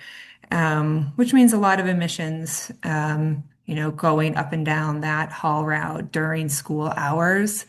And, CDPHE did note in their consultation that to reduce impacts to the school in particular, they encourage the operator to have a detailed plan for traffic minimization and rescheduling outside of daily school hours, because this location access road passes next to the school. So can you talk to that issue? And yeah. Yep, of course. So I would start by reiterating that we've spoken with both the principals of the high school as well as the elementary school, I'm sorry, the K through 8 school, and that they both are fine with the haul route that we've chosen. During our CDPHE consultation, we did agree to commit to minimize heavy haul traffic and deliveries during those school pickup and drop off times.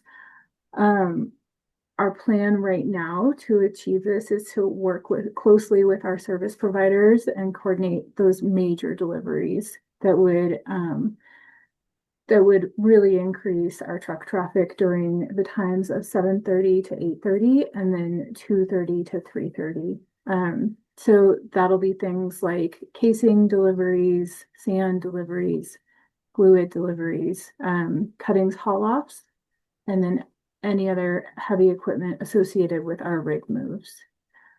I think, did I get everything in your question? No, not really at all. I also reiterated that and appreciate that commitment. But the question is around the fact that there's going to continue, there's not a commitment to reduce traffic on the haul route during school hours, particularly during drilling and completions.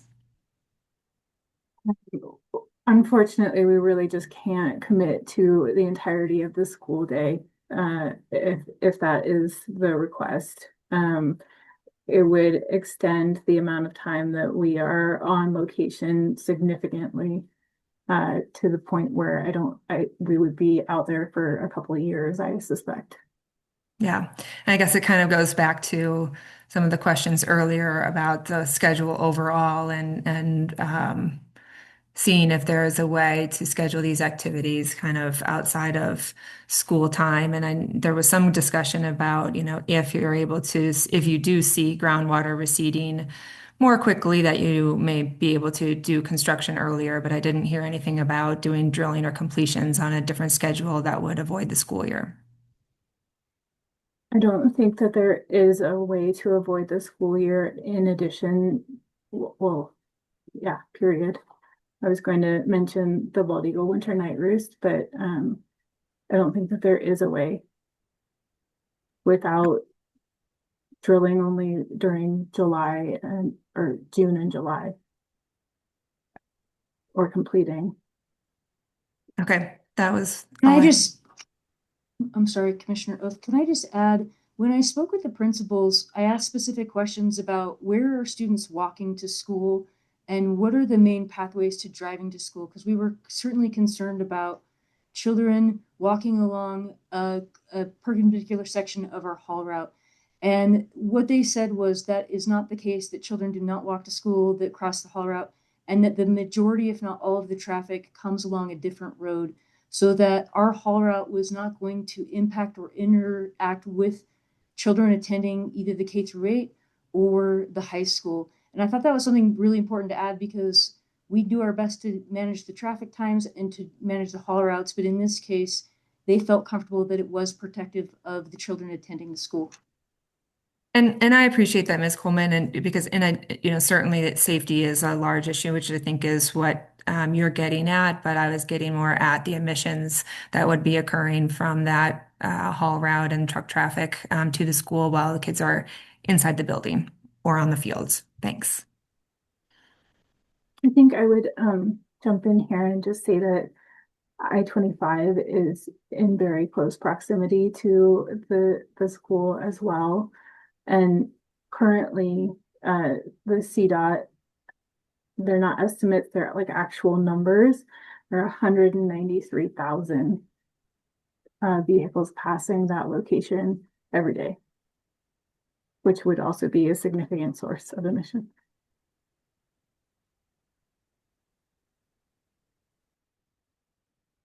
Further questions?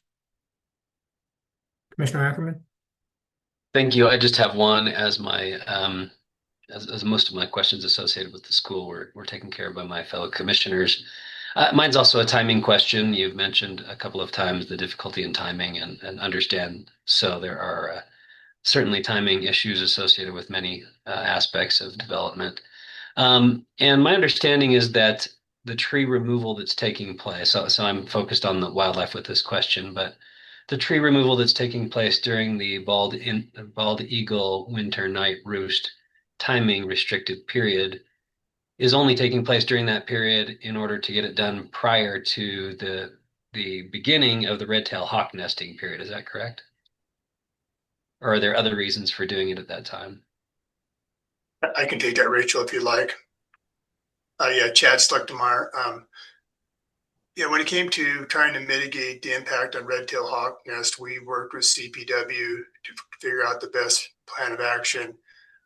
Originally, we tried to do it last year before the bald eagle winter night roost and get those out there so the birds would have ample time before nesting season to look for different locations.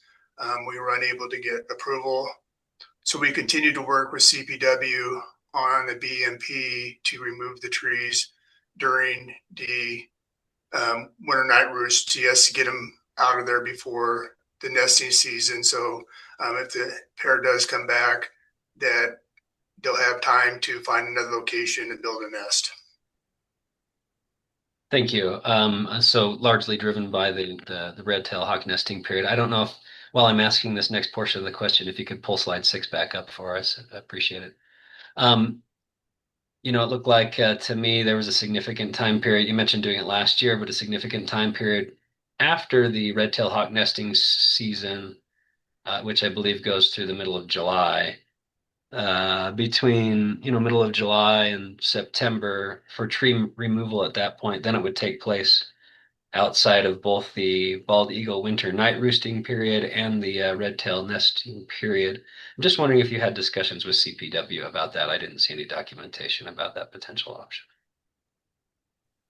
Yeah, I'll let Chad Brebus also come into this. The trees within a location are going to need to be removed as part of this activity they're going to do with the drainage dish. So as far as waiting until after that's done, is not an option.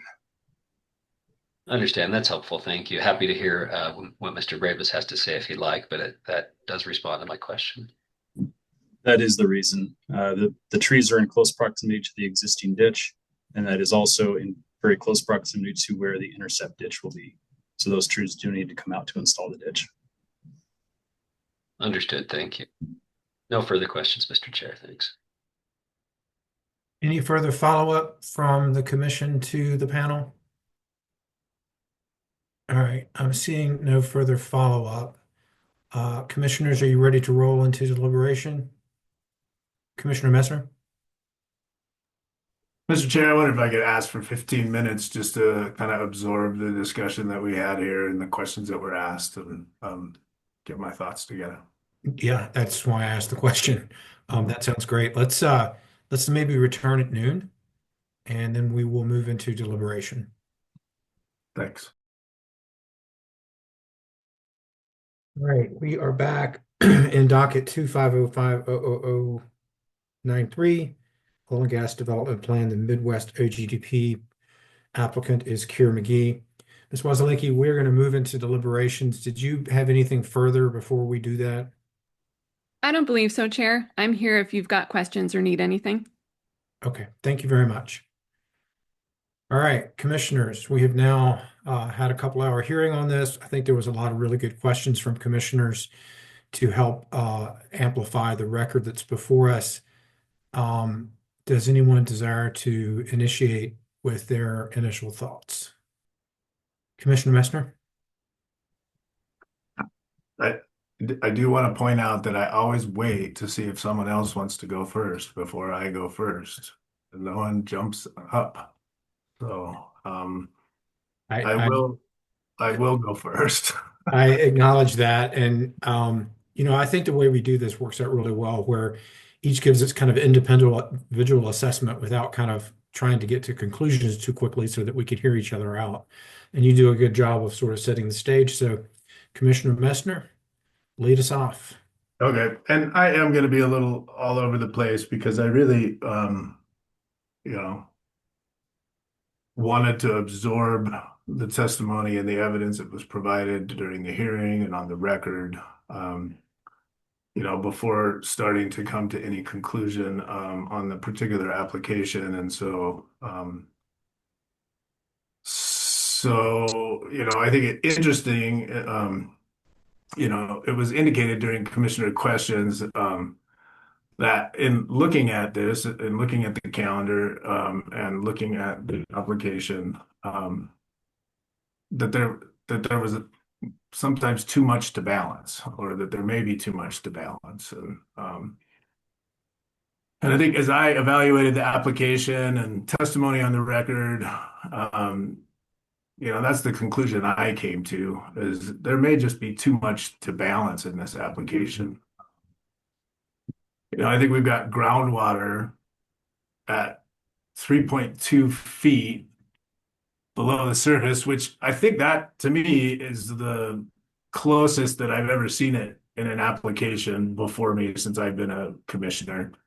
The potential impact associated with spills, even with the attempt to have all the best management practices or mitigations, seems, I can dig 3 feet with a hand shovel. And so I do worry about that level of groundwater and the potential additional groundwater saturation if the diversion that's being contemplated isn't successful. And so that's one of the balancing pieces that's difficult. The location is just, and I say this, it's just like a matter of feet, 2,000 feet from a school facility, understanding that a school facility does not mean just the school building. but the actual school property under the definition of school facility. And places where kids may be playing outside, maybe at the playground, maybe on athletic fields, maybe doing activities, as well as being within the school facility or the school building itself. It's under 1,000 feet from a state park. That's one of the most popular state parks for year-round bird watching and is a top 10 most visited park in the state. Again, just over 2,000 feet from a campground with a year-round occupancy rate of 85%. The zoning of this location is completely surrounded by single-family and multifamily zoning, with a known application in the pipeline. There's one approved application, there's one application that's in the pipeline. These are known things that are, to be contemplated and understood in evaluating this particular application. The timing of these is a little uncertain, as our developments plans often uncertain, but it is certain that there is some that is going to be built. And the town contemplates it being built because that is the zoning that surrounds this. Zoning is typically developed by comprehensive plans and master plans and land use plans. And so it's being contemplated to have single and multifamily zoning around it. Within the town of Meade, within the town of Firestone, I think it's also being contemplated as mixed use, commercial, and residential as well. It's not clear to me what's happening on the Firestone side. That wasn't clear in any comments that were provided by Firestone certainly my observation that there was dirt work there, I don't give much weight because I don't know what that means. All I know is what the zoning is. And so it's just, I don't know if the record's clear on that as far as what's being proposed over on the Firestone side. I think the site doesn't have the necessary infrastructure for produced water takeaway. I understand that the nearest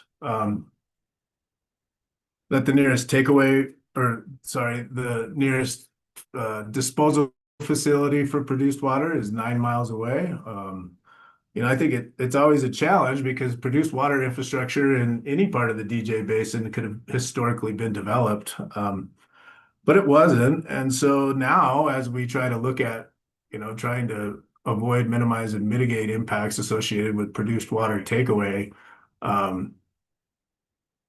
there is impacts associated with building new infrastructure. There's also impacts associated with trucking produced water, storing produced water, in new applications. So, had there been infrastructure that was developed, then this becomes a different impact characterization, but, trucking is a significant impact. Emissions associated with trucking and storage of produced water is an impact. And so it's just another one of the, many things that this application is trying to balance.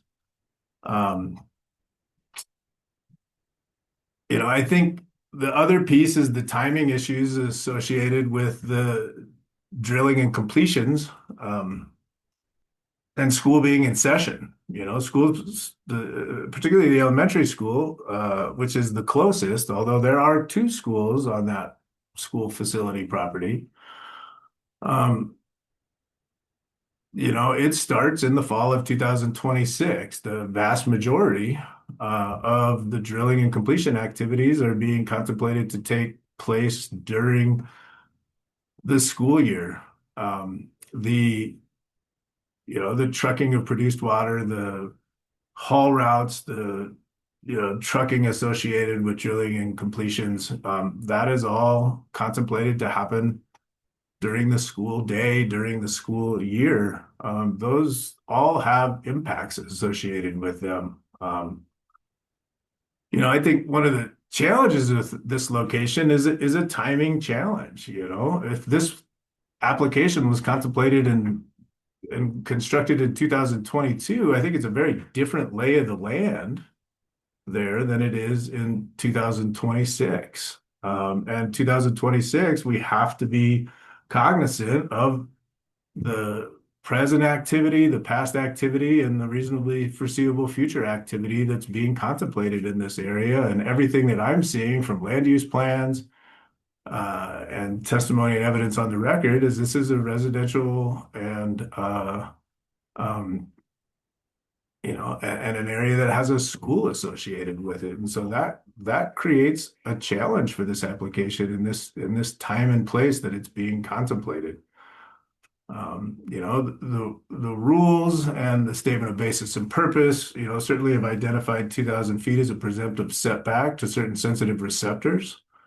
Um, and I have said this in multiple applications, so I'm not going to re-indicate all the elements in the statement of basis and purpose that got us to how we got to that 2,000 feet. But as is often it's often identified as a presumptive setback, and that in turn acts as a trigger for certain information requirements and applications. But the applications and the rules require us as commissioners to utilize the information provided, the testimony and evidence in the record, and our expertise, critical thinking skills, and judgment to determine whether or not an application is truly protective of public health, safety, welfare, the environment, and wildlife resources. We as commissioners have a specific mission, which at times may be different than the mission of the local government or other land use jurisdictions. I think it's critically important that we listen and understand the perspectives of the local governments in our considerations, but there are times when our rule requirements and our ultimate lenses in which we look at an application may differ. And this could be a situation in this one. I think I don't doubt that KMOG has made every effort to try to make this location work. And I think my concern is that in the end, we may be trying to, hammer a square peg into a round hole in a situation where there are just too many potential risks associated with this location. There are too many compounding sensitive receptors and challenges that is too much to balance. And in the end, we set up a risk profile and a cumulative impact of that is too great for me to be able to be comfortable with it being protective of public health, safety, welfare, the environment, and wildlife resources. And so for right now, I'll stop there and certainly want to hear other commissioners' thoughts on that, but I am very much struggling with this one. The other piece that I forgot was the direct outreach to parents and whether parents actually know that this is being proposed. What evidence is there that parents know that this is being proposed? The understanding that the community liaison identified that was important, and I think it's also important that parents have the ability to understand and know the avenues available to them in order to be able to provide comment to us, to give us their perspectives, and or consent to whether or not they want their kids who are all under 18 and can't necessarily make decisions on their own, whether or not they want that their kids to be in this type of proximity to an oil and gas location or not. I don't know if they do or not because I don't have that information. And I don't know as they have that information. And while certainly reaching out to administration or principals is always a good idea and certainly required in some elements of our rules, I think during the mission change rulemaking, we did identify that school administration, school principals, are not experts in oil and gas development and don't have the expertise to be able to make a decision of what is protective or not from an oil and gas location standpoint, which is why we didn't allow school jurisdictions to provide informed consent as part of our mission change rulemakings. And so I look at this similarly through that similar lens. And so, yeah, I'll stop now and listen to other commissioners. So thanks.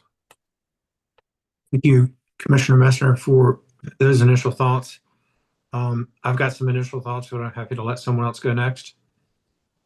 Anyone dying to go next? All right, well, I'll suggest my thoughts. They're somewhat brief.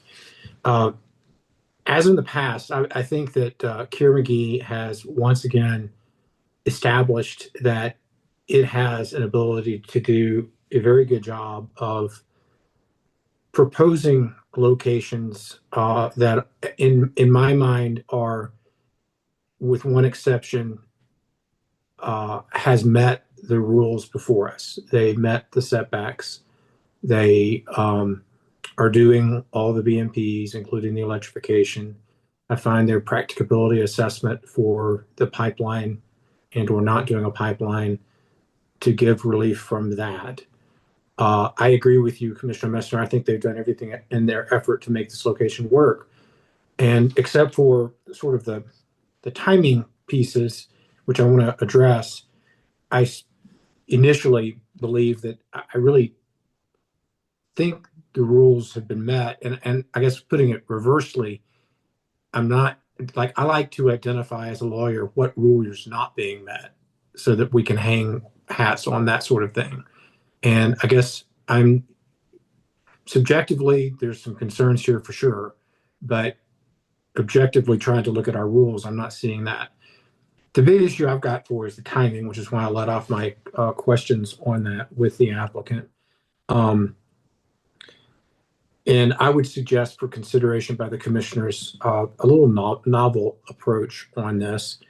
And I had to switch to my iPad because my computer froze, and so I no longer have access to slide 6, unfortunately. But I think I remember it that they wanted to, in April, May, do the stormwater creation, and then late that summer, even after school started, do the drilling and completion. I had asked if there's the potential for the stormwater to actually be diverted and actually dry up the pad to allow it to be completed earlier.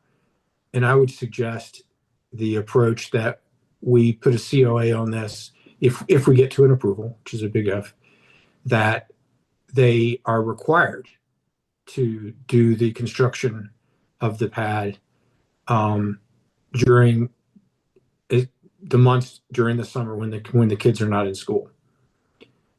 And I also would suggest that for the drilling and completion, they wanted to do that it was 5 months total. I counted it up.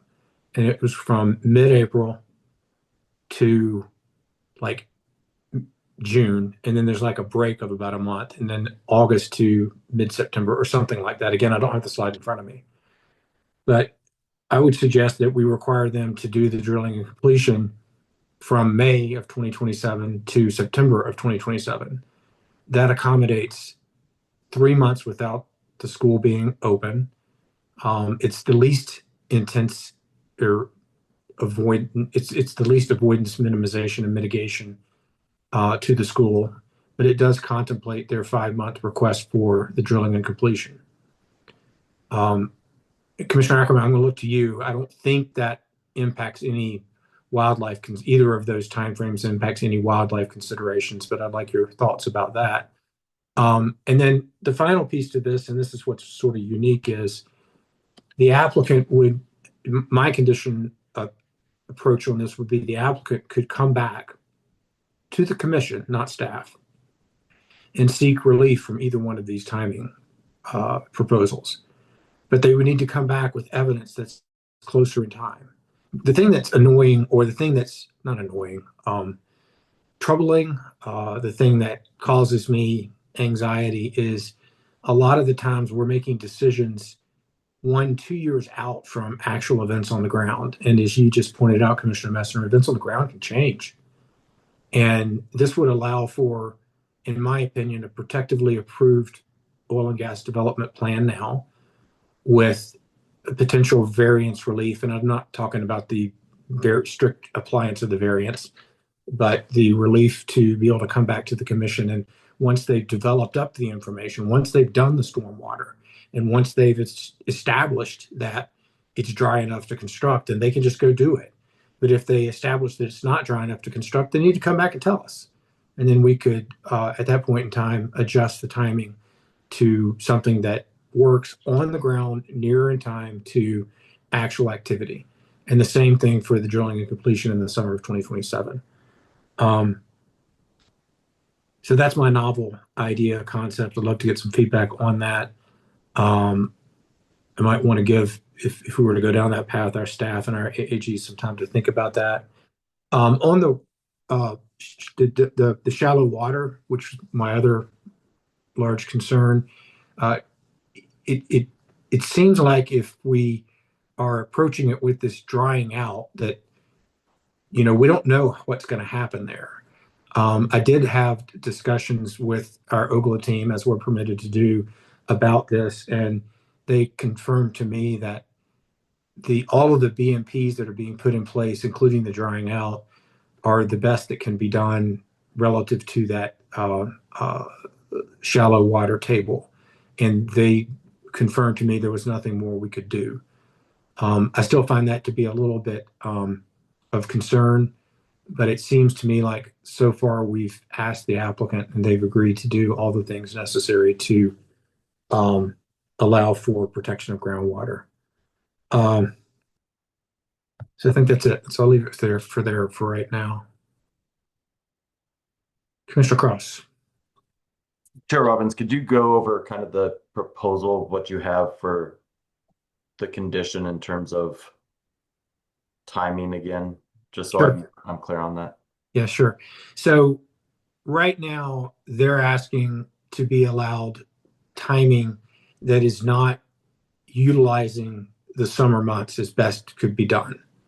I'm proposing flipping that and mandating that the timing for the construction this summer occur during the summer months, with the ability to come back to commission to show us the results of their tests in April, May, with regard to the drying out of the pad. If it's dry, they don't need to come back and do that. They would then just do the drilling, or not the drilling, but the construction this summer. And then with regard to the summer of 2027, I'm consolidating their drilling and completion schedule into the full 5 months that they're asking for, into the months of May, June, July, August, and September, which avoids at least 3 months of school, but accommodates the fact that they have testified they needed 5 months total. Again, if events on the ground, or if the science is requiring something different, they could come back and ask us for relief from that condition of approval. I'm trying to do this for 2 reasons. One is that the timing, I don't believe, is using sort of best efforts to avoid the school and the children's. It also is making sure that this is getting done before the additional residences are getting in place, so that the residences are only dealing with production. And it's also giving the commission the opportunity to make tough decisions much closer in time to actual activities, and also based upon more real-time evidence. Did that help, Commissioner Cross? You're muted. Apologies. It did help a little bit, and part of what I was trying to understand was the consolidating of time that you discussed with respect to drilling and completions, because it's the time you proposed is close right now. There's the slight break kind of in between drillings and completions. I'm guessing to get the drilling rig out and get all the completion stuff in. But initially, my thought is that sufficient time for them to get the drilling and the completions in? It seems close with their what they're already proposed in 2027. But I'm a little curious if they have initial thoughts on that before we kind of Yeah, go down that. that's fine. I think I was, and again, I don't have slide 6 up anymore, but I think they were starting the 2027 work in mid-April. And so this would remove mid-April. It would also remove the latter end of October, which I think both were part of slide 6. So I'm Yeah, just trying to consolidate it down. And what I see is starting in mid-April and the drilling going between mid-April and mid-July, and then August starting the completions, and it goes August through the first half of October. And there, admittedly, it's a generalized timeline, but and part of my concern there is if you move the drilling forward the 2 weeks, so it started in May, that would go to the end of July based off of this rough operations timeline, but then the completions would still be August to mid-October. And so it kind of looks like there's that 5.5. I do know that they mentioned 5 months, but I'm just kind of curious as to, is it 5 months of total operations, but they're saying they need the 2 weeks kind of in the middle there, kind of what that is. And I'm happy to have, if y'all don't think this is, if this idea has any legs, then happy to have further discussion with the operator about it. One of the things I'm also getting at is we are seeing harder and harder projects because the easy places are gone. But we're also seeing operators asking us, and this is more philosophical, but I'm just going to say it, asking us for approvals today to generate activity 1-2 years out. And we all know that technology improves dramatically within the oil and gas field. I'm interested to know what could happen in 2027. That's that's a year and 3/4 out. So again, those are. I'll recognize you, Commissioner Cross, if you wanted to deliberate now, or if you had further questions. That'd be fine, and I'm happy to. And I completely understand and agree with where you're going with that. I think part of my question is just making sure, one, I fully understand what we're kind of going for here, and two, not going too far down the hole of saying like maybe this is an appropriate solution to some of the timing concerns, but then it not be something that's feasible because of rig up, rig down, completions in, completions out sort of thing.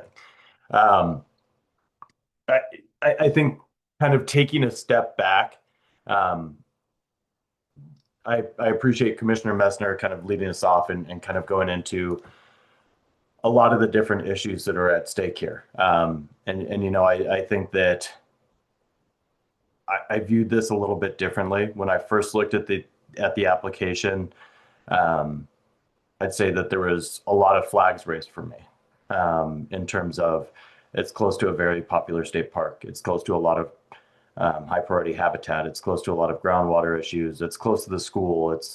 But at the same time, as I went through it, I think with the full commitment of Kerr-McGee here in terms of their BMPs, in terms of meeting the ESPs, the grid power, I agree. I think the produced water would be nice, but we can't be looking at this and saying, well, I wish you would have done this in 2022 instead of in 2025 is when you submitted this, because in 2022 you could have done something differently, perhaps with produced water takeaway facility or produced water pipelines or anything like that. We don't have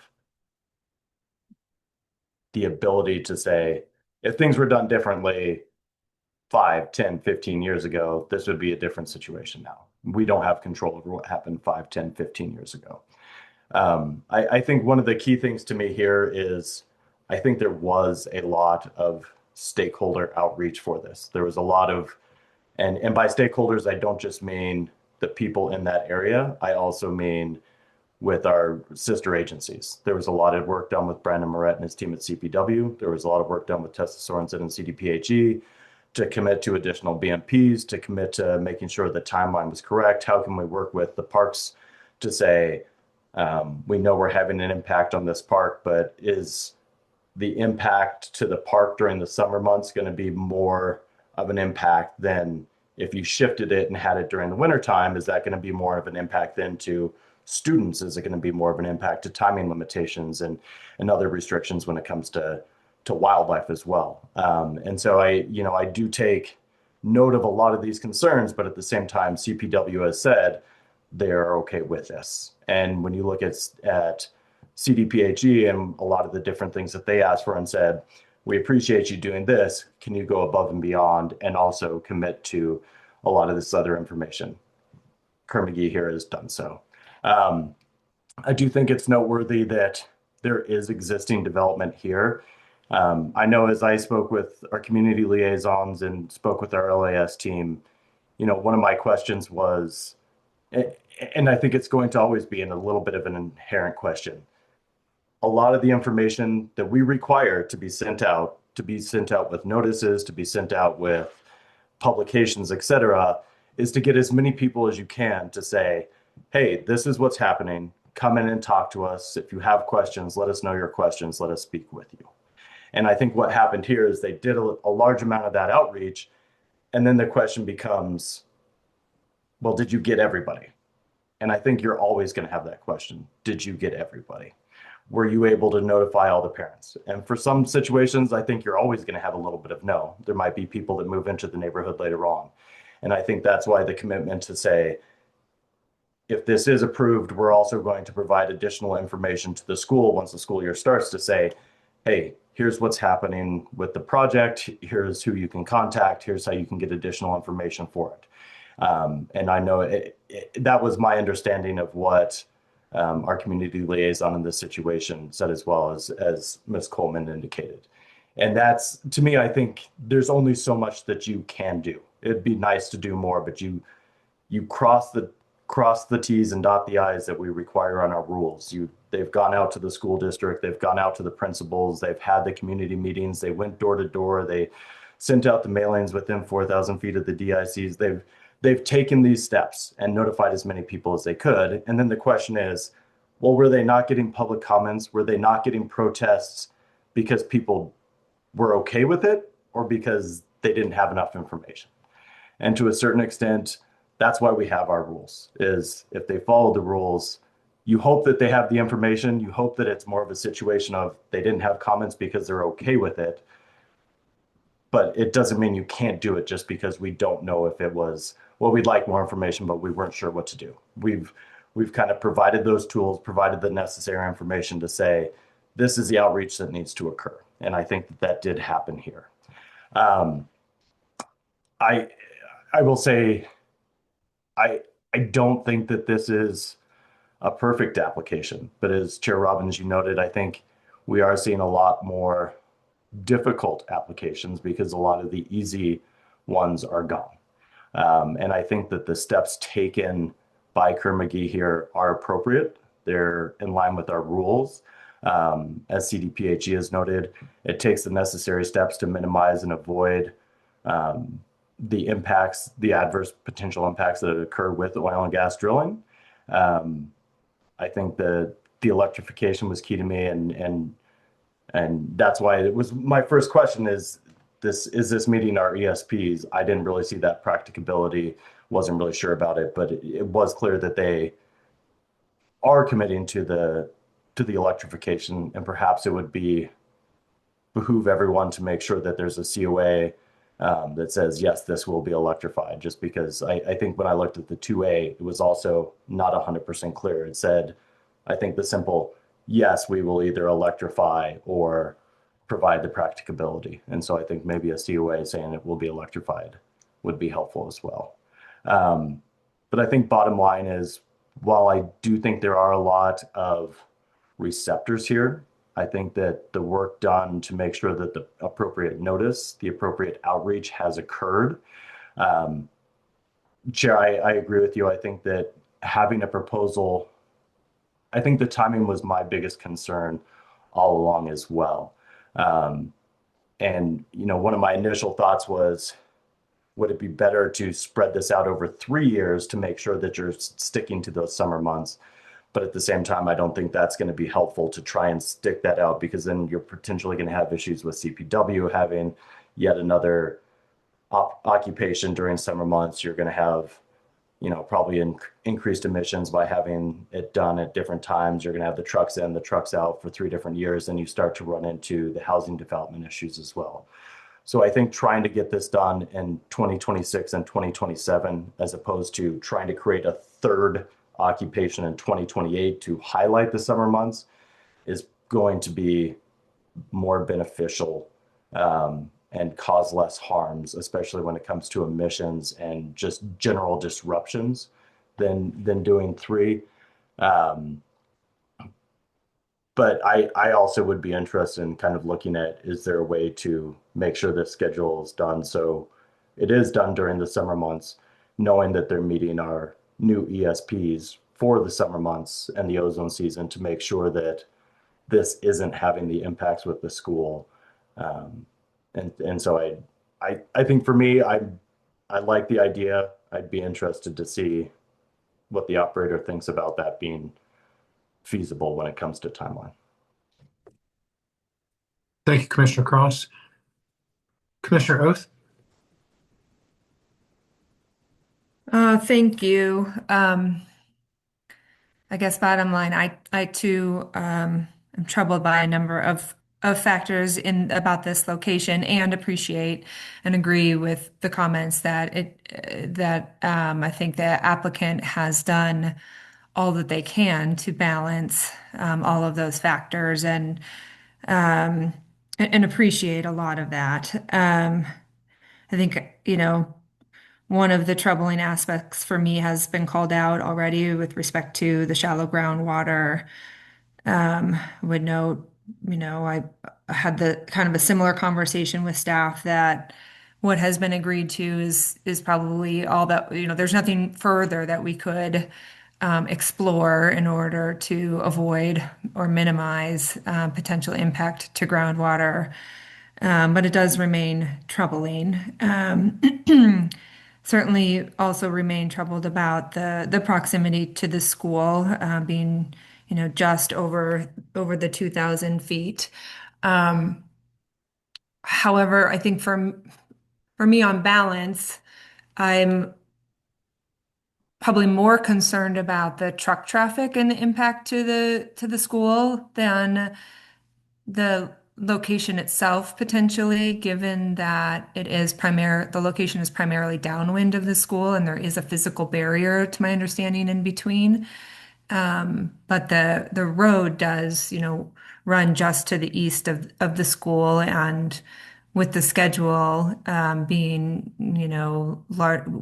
especially for drilling and completions, as I said, occurring largely during the school years, as a number of us have said, that remains concerning. I appreciate the conversation and with the applicant here today about doing so would push the overall, doing so being if we were to require that the truck traffic be minimized during school hours, would just sort of overall extend the drilling and completion schedule, as Commissioner Cross said, into a third year or beyond. And then we're pushing and balancing a lot of other issues that are on balance probably not the way to go. So all of that to say, I guess I could be more comfortable with the application and the operation, with this idea you put forward, Mr. Chair, about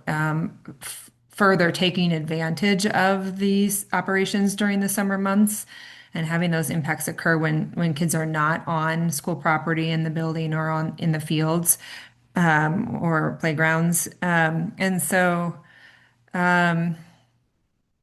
yeah, I think I'm interested in further exploring that. I like the idea of April to September more than pushing it even beyond because, that is 2 weeks on either side at least. So a full month of less impact to those kids for that year of 2027 in particular. So those are my thoughts. Commissioner Ackerman, and I'm just going to call on you. I couldn't hold out long enough. Thanks, Mr. Chair. Appreciate it. It's heartening in one way to see that we do have similar concerns that pop up when we're reviewing these independently, as we don't contact and communicate with each other in advance of this hearing. It gives me confidence that I'm on the right track with some of the concerns that I have as well. And I did have concerns in reviewing this application. And as I read the materials, an issue would ping, which, might be difficult, but not insurmountable under our existing rules. And the more I studied, saw that Kerr-McGee had addressed that issue commensurate with our existing rules.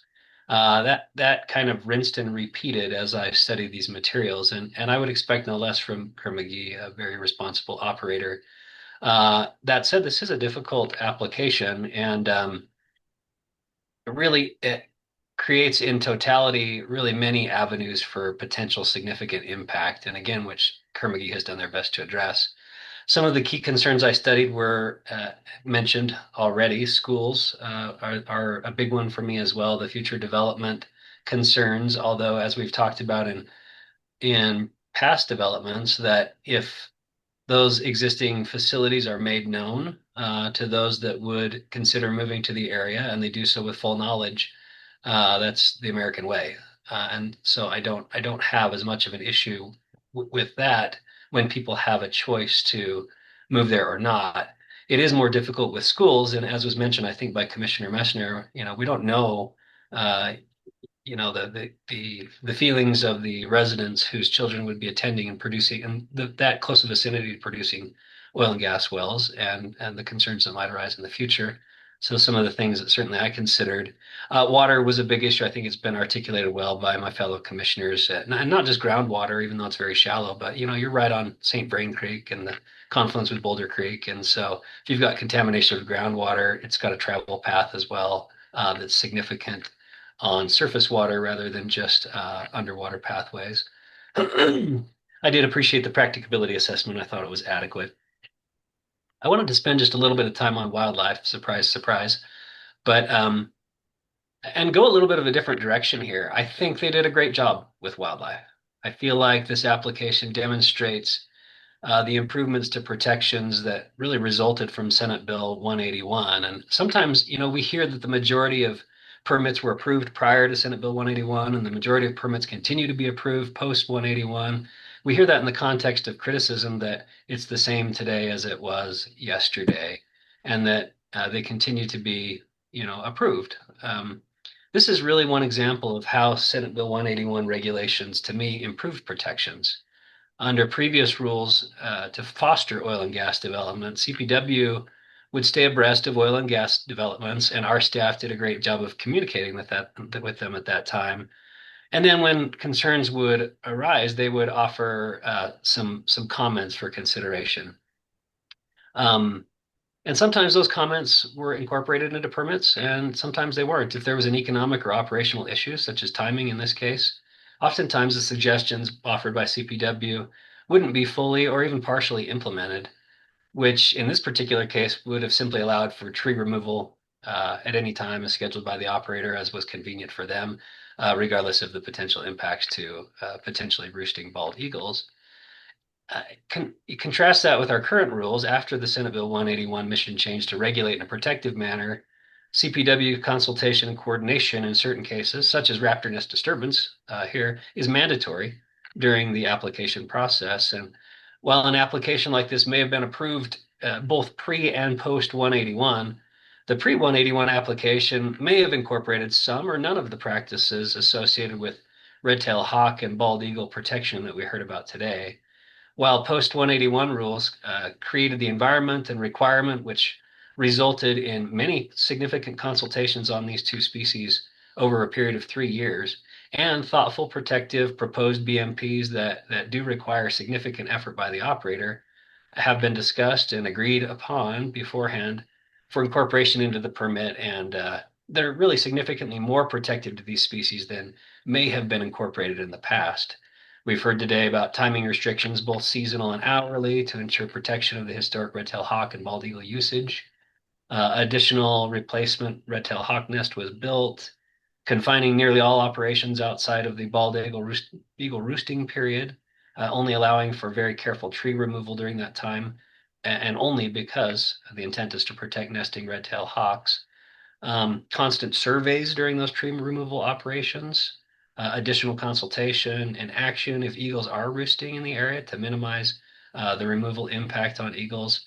Red-tailed hawk and bald eagle were the focus here, but several other wildlife BMPs and other opportunities for conservation and protection are included in the application and the associated wildlife plan. And so I go on that sidebar to say that this is really just one example of what we mean when we say that Colorado's current rules are the most protective in the nation. And if you take this protective approach and extrapolate it out into all the issues that we talk about, it's easy to see, at least to me, the cumulative significant increases in protection to the state's citizens and resources post 181, even though approval rates might be similar. So I am supportive of the wildlife considerations here. I think CPW and Kerr-McGee did a good job in coordinating. I think there were concerns that were worked through in a very innovative fashion, and I appreciate the significant work that went into doing that. Now, that said, there's significant impact to the park here. I mean, adjacent to the boundary, that was noted, that wasn't hidden by anyone. And there's really, as Commissioner Messner stated, not really much to go on as to the park's response other than CPW's statement that, quote, CPW would prefer other alternative locations with no HPH or St. Vrain State Park impacts, but understands the operator must balance multiple resources during location analysis and selection. I infer that probably had to do with some degree of trust that CPW has with Kerr-McGee. They also stated CPW is concerned about potential adverse impacts on visitor experiences, particularly overnight campers, but just left it there. Certainly there will be those impacts. It's very near the campground. It's a very heavily visited state park year round, but particularly during the winter or the summer months, which leads me to your suggestion, Mr. Chair, which I'm amenable to. The bald eagle winter night roost high priority habitat is the high priority habitat, the main high priority habitat in question here. And the timing restrictions for that, and I mean the day timing restrictions, not the hourly, but they end on the 15th of March, maybe the 14th. I think it's the 15th of March, yeah.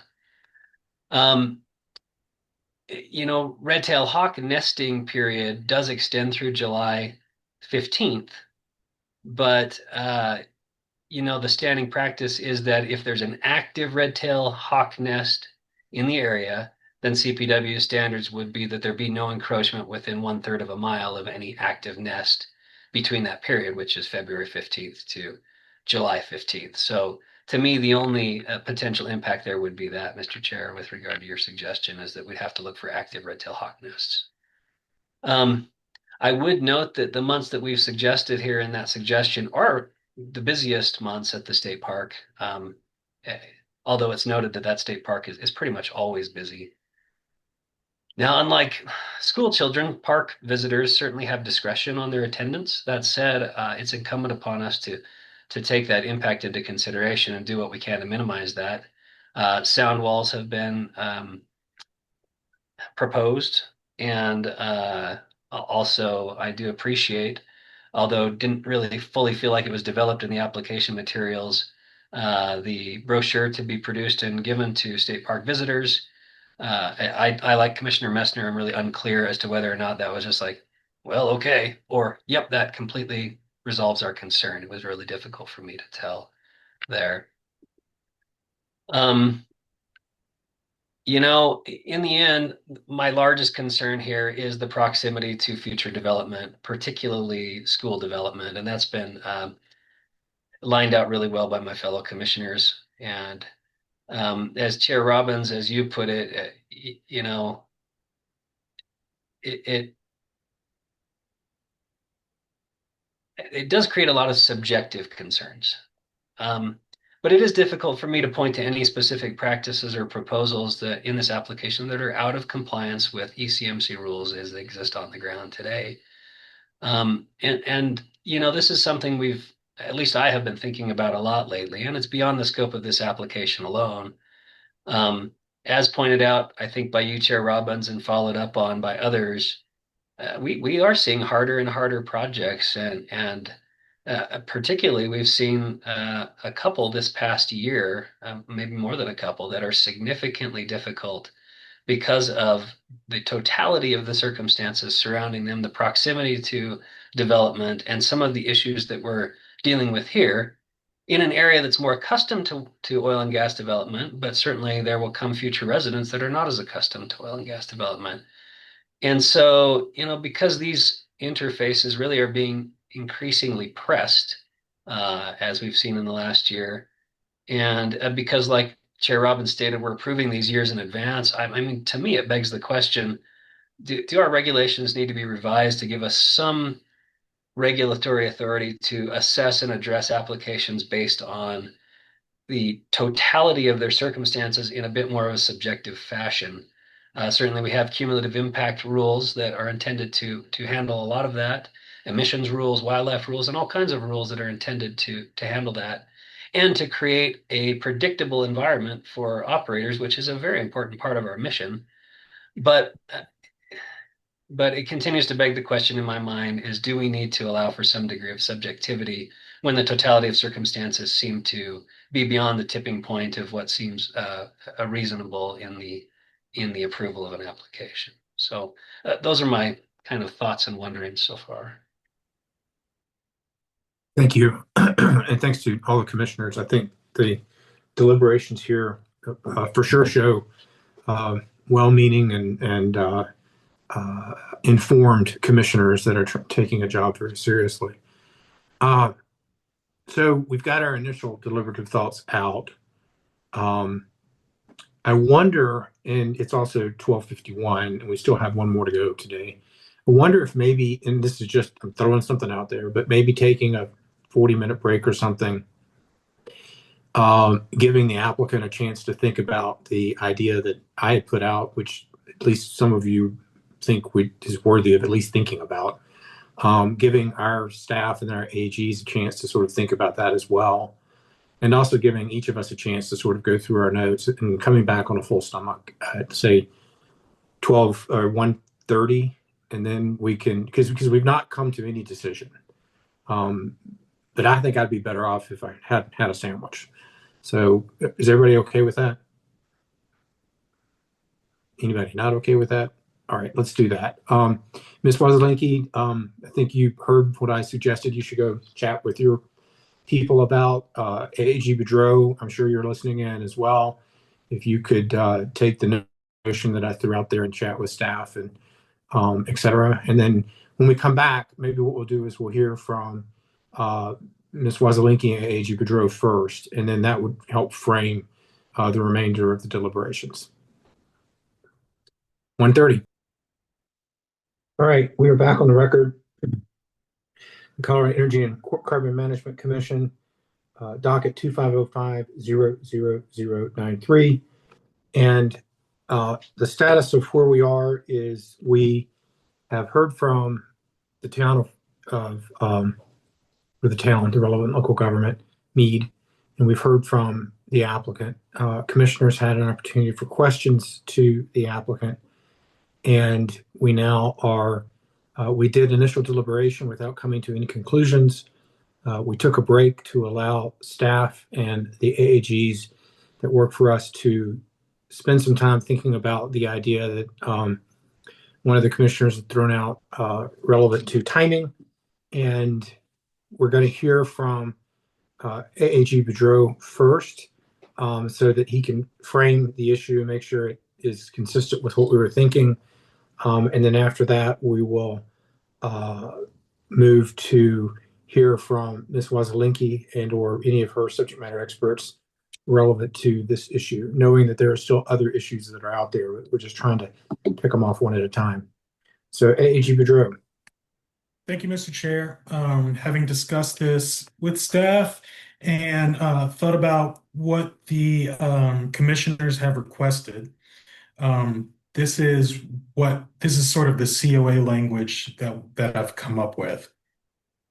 Pad construction will be conducted from June 2026 to the end of August 2026.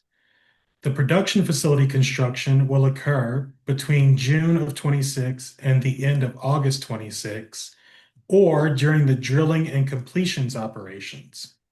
Ditch construction is not covered under this timing restriction.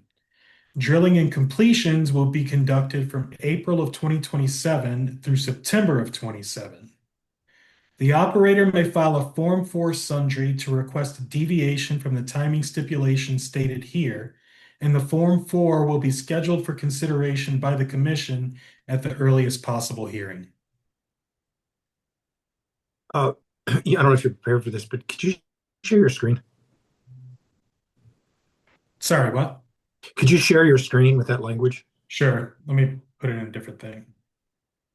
Okay. Can you see a bulleted Word doc? Yeah, It maybe starts make it with pad construction. yeah, maybe make it a little bit bigger for my old man eyes.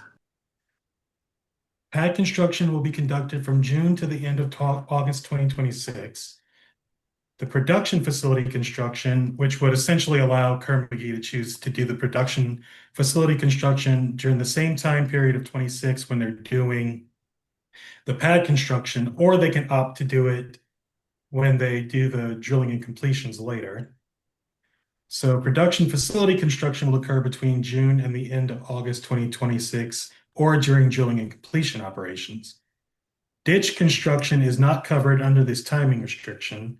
Drilling and completions will be conducted from April of 2027 through September of 2027.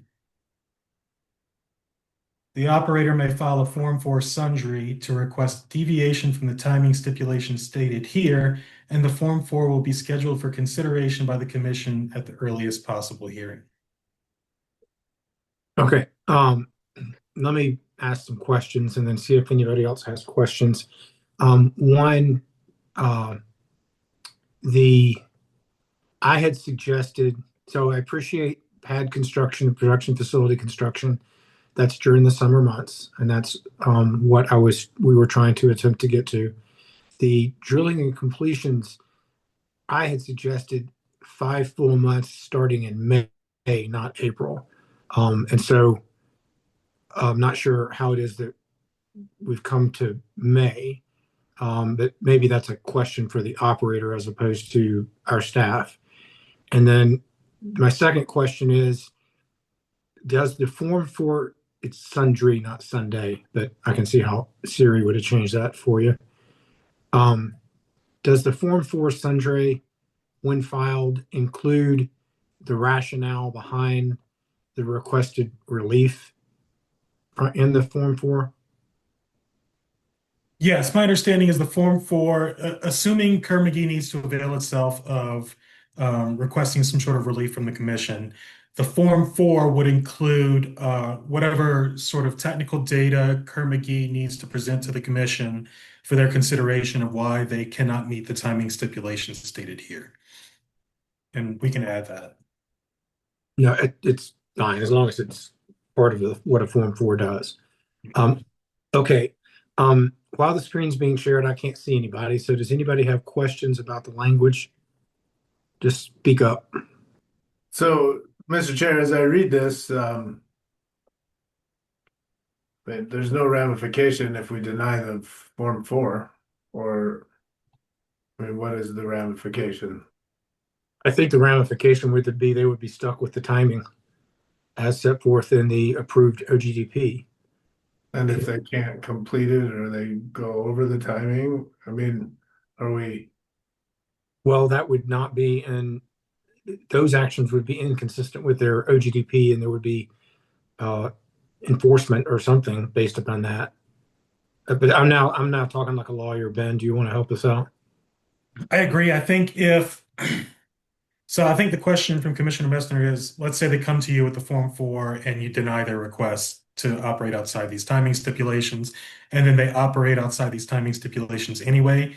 I think that'd be a violation of the commission order and subject to enforcement. And AG Pedro, I mean, that's consistent with all of the approvals we have with conditions of approval. If they don't comply with conditions of approval, that's our mechanism, right? That's correct. BMPs and COAs are enforceable once they're attached to a 2A. They're enforceable same as commission rules. Any follow-up on that, Commissioner Messner?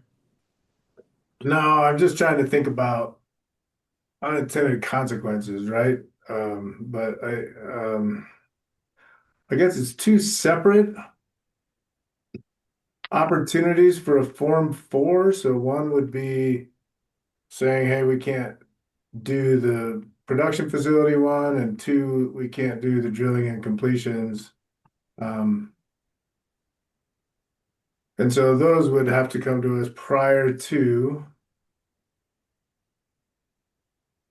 and then be approved prior to.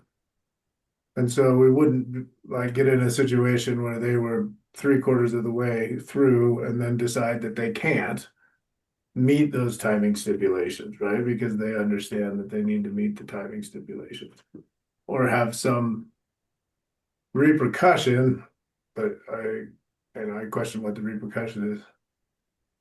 I mean, I understand it's an NOAV. I would say under the way I was understanding the request, yes, they would have to come to you with the Form 4. I mean, at the very least, early enough to seek some sort of relief before the end of a particular compliance period. But ideally, sort of as soon as they know that they can't meet it. And, another part of this is trying to figure out a way to get this before the commission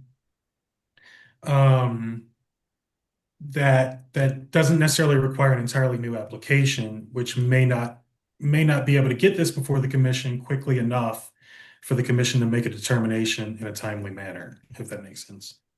Yeah, and I was going to make sure we had expedited, but you got it at the earliest possible commission hearing. Okay, other questions for staff on the proposal?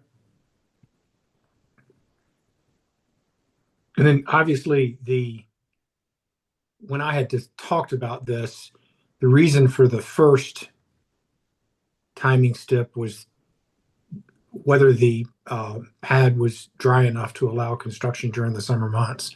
That's not in there. I don't know that that's necessary to be in there.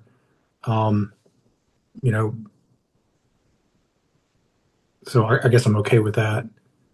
Did you not put that in there, Mr. Boudreau, on purpose, or? It was not necessarily a conscious choice. It was a matter of a time crunch. I apologize. It's okay. I think if you put it in there, then it sort of limits the possible reasons Kerr-McGee could go before you asking for relief from the timing. So, I think if we sort of started off with something like, if the sort of groundwater conditions or conditions on the ground are such that construction is not possible within these timeframes, then they can come to you with a Form 4.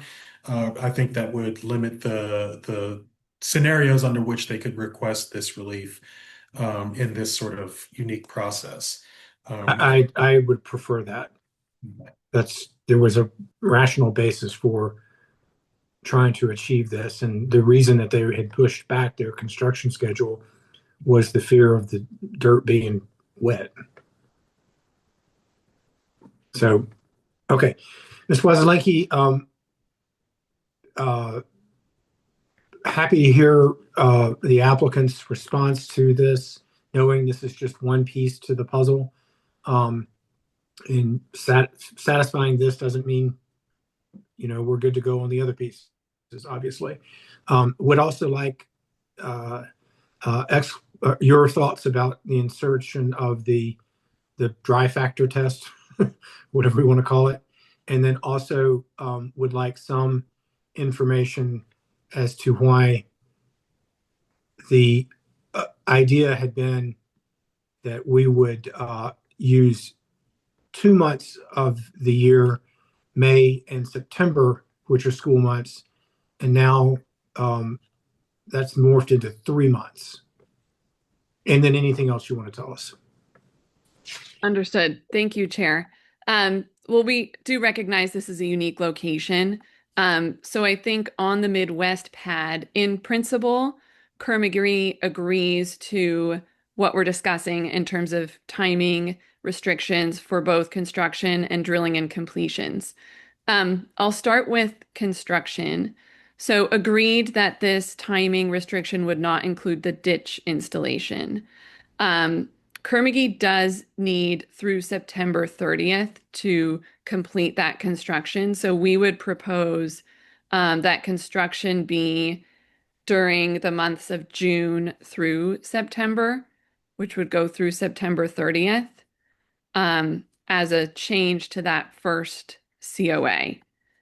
In terms of the drilling and completions, Kermagee does need at least 23 weeks to conduct drilling and completions, and would agree that those operations would occur from April 1st to September 30 of 2027, which would allow those operations to occur in that window. We also agree with the Form 4 process. I would just like to reiterate that if a condition such as the ground not being dry is an issue, we would need to get in front of the commission, as we've all discussed, at the earliest opportunity. So I do want to stress the ability to seek that relief. I do think Rule 301 does allow for changes to an approved OGDP and has been used often by operators, and it does allow a Form 4 to be elevated to the commission if the change is significant. And so I would offer that Rule 301C also could be utilized, that would elevate a change up to the commission if necessary. And I think I've addressed your questions. Kermagee does agree with the language to be added to the construction COA on the status of the ground being the reason to seek relief. Okay. I went back and looked, and you mentioned construction and surface casing require 5 weeks. And it's hard to tell with this calendar, but it looks like you got half of September, all of October, and half of November, which I wonder, is that approximately 5 weeks? I would need to double check. And yes, and I'm happy to bring up, I know you're in deliberations, but I'm happy to bring up a Kermagee subject matter expert to talk about the construction and why that timing is needed, if helpful.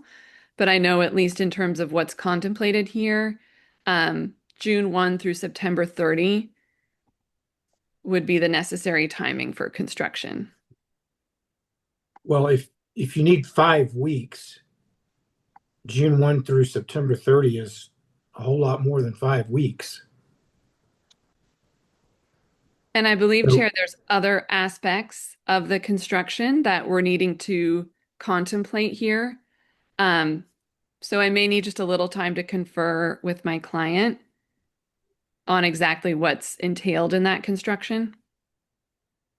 Yeah, because that's approximately 16 weeks. So yeah, I'm going to need a little bit of or at least I, as one commissioner, am going to need a little bit better explanation. If the testimony is you need 5 weeks to do the construction and surface casing, but you're asking for 16 weeks. Sure. And Chair, what may be happening here is we're balancing a lot of quick determinations of 2 COAs involving drilling and completion and construction, and we may have a little confusion internally on which COA we're talking about. So I just want to make sure I'm speaking to the right language. So we just may need a little bit more time to get this right. Okay. And I appreciate that. And I worked with local governments for 25 years, and I hated drafting on the fly. So I get it. couple of things that we could do. We could take another break. I do know some commissioners have hard stops late afternoon. We've got another OGDP to take up. We could stay this one, come back to it after the other OGDP. We could stay this one and come back to it on the 21st. I'll actually look to you, Ms. Wazalinki. Do you and your applicant have a preference on, or do you have other ideas? Thank you, Chair. I certainly can't make a definitive commitment on the COA timing until I have probably another 10 minutes with my client. So I'm happy to just take another short break, and I think maybe we could get there on this language, knowing that you still have deliberations to finish. Okay, let's hear from fellow commissioners. Commissioner Messner. So, I may not be in support of this, but I do want to just throw out another idea that may simplify, I think, what you're trying to accomplish, Mr. Chair. I mean, we can do a COA and we can do it as a Form 4. We can also continue this and have the applicant revise their application in order to, propose some adjusted calendar to us and then have them present that to us as they have the burden of proof rather than it being shifted to the commission to figure out how to develop it as far as the COA goes. But just a thought. Yeah, no, I suggested continuance for a week.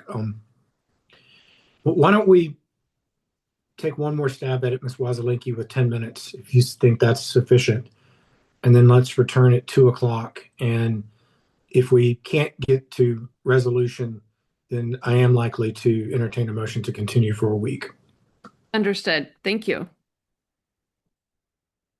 Ms. Wazalinki, I'm going to ask you to respond to yet another math question. You mentioned that your client needs 23 weeks for drilling and completion. They want to start April 1st. 23 weeks ends on September 9th, not September 30th. Thank you, Chair. And we can work with you on that timing. I Okay. think we were just trying to give a bit of a buffer. I think 23 weeks is a minimum.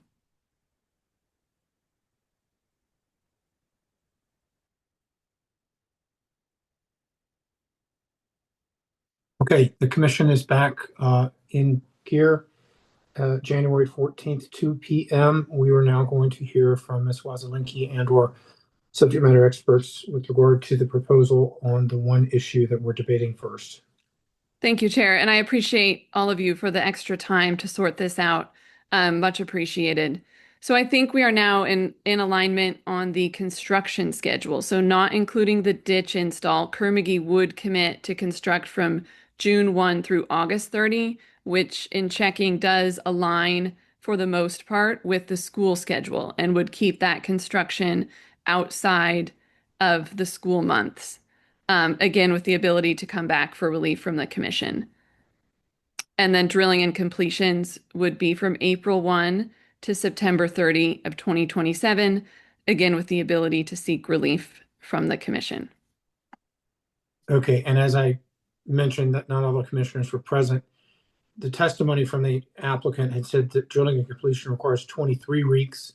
Again, I'm not good at math, but April 1 to September 30th is about 3.5 weeks longer than 23 weeks. April 1 to September 9th would be 23 weeks.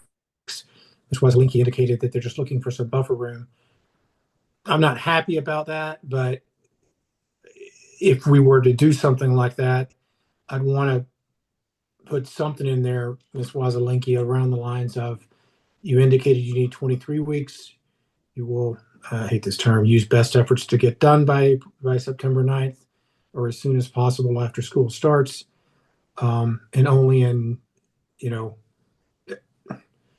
emergent circumstances or otherwise that you show us that you can't get it done, do you get the extra 4 weeks or something like that? And Chair, I think these are pretty complicated wells in terms of a drilling operation. I think, allowing through September 30 would provide some room for a more complex set of wells. And so I don't think we'd be opposed to some qualifiers on that language, but I'm just being realistic in terms of the commitment. And I'm just using your own words against you. You and your team said you needed 23 weeks. Sure, and understood. And I think that was a minimum of 23 weeks. But I think a best effort standard is acceptable. All right. Other commissioners with thoughts on this topic? And I'm sorry, I'm not trying to beat a dead horse here.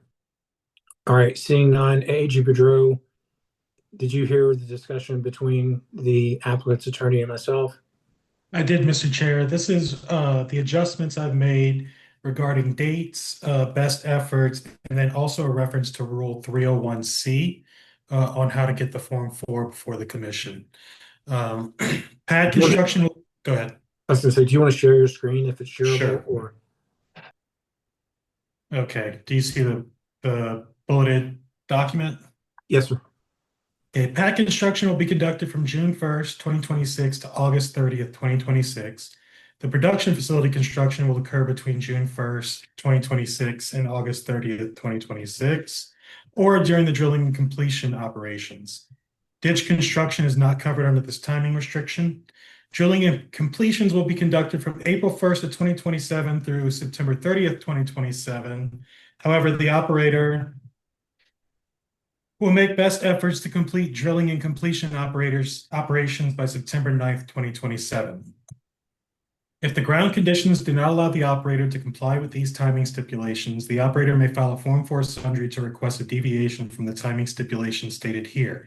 The Form 4 sundry can be elevated to the full commission if it proposes a significant change that requires commission approval pursuant to Rule 301C, in which case the Form 4 will be scheduled for consideration by the commission at the earliest possible hearing. I figured out how to see my commissioners when you do that. Commissioners, I don't have questions on that language. Does anyone have questions? Again, this is one discrete topic, but all right, Ms. Wazzalinki, are you able to confirm Yes. that language meets with what we've been discussing? Yes, Kerr-McGee agrees. Okay. Let's table that topic. There were a number of other topics, concerns raised by commissioners, and want to allow those to be deliberated on at this point in time. Does anybody care to initiate deliberations on topics other than this timing topic? Commissioner Messner. Thanks, Mr. Chair. I always appreciate your creative approaches and attempts to find solutions. I think after giving this some thought and hearing other commissioners' thoughts on it, I'm going to come to the conclusion that this does not meet the rules in our act, this application, and so won't be supporting it even with your creative solution that I do appreciate. That certainly helps to address one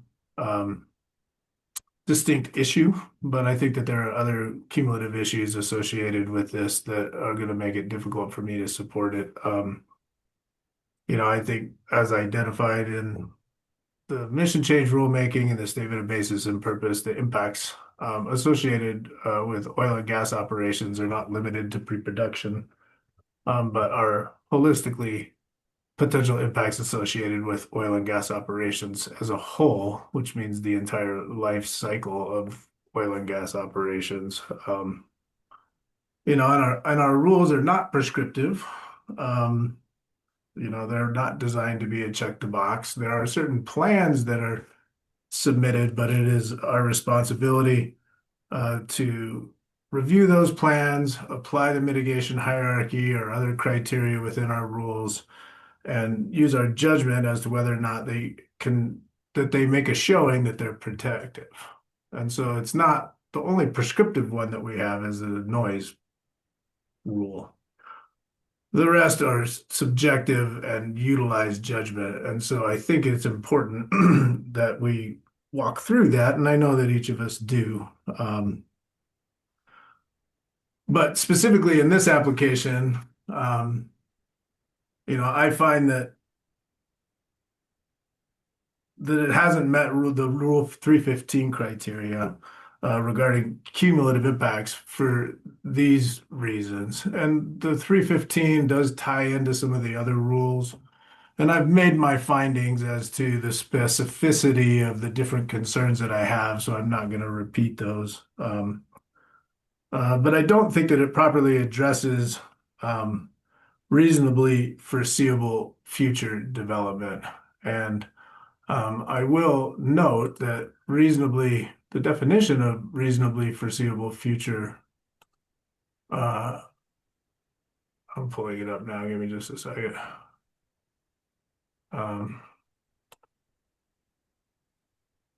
Reasonably foreseeable future development means development that has not yet been undertaken for which an applicable local, state, or federal agency has received an application or issued a permit. Future development is reasonably foreseeable only if information related to the permit is publicly available.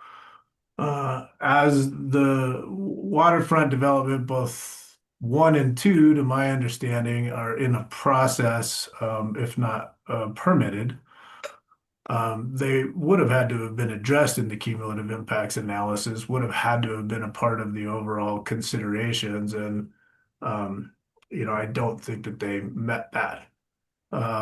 The portion 2, while maybe a couple of years or more off, is in preliminary phase of what I would assume to be a major impact land use process, and so therefore has a permit, is publicly has an application, is publicly available to the extent that the local government was able to provide a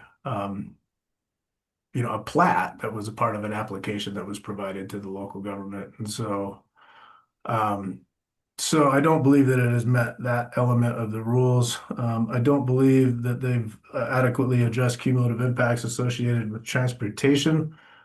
I think that the potential COA helps address some of that, but again, the transportation associated with produced water in particular is for the life of the wells, and not just pre-production activities. And so I think that they did not avoid potential impacts to water quality. I think the depth of groundwater associated with this creates some potentially unminimization or unmitigatable risks associated with groundwater that I don't think were adequately addressed in the application, and did not provide evidence of addressing the recommendation of the community liaison regarding parental outreach, which is also a requirement of our rules. I didn't find overall that the cumulative impacts were avoided, although certainly significant efforts were taken to minimize and mitigate.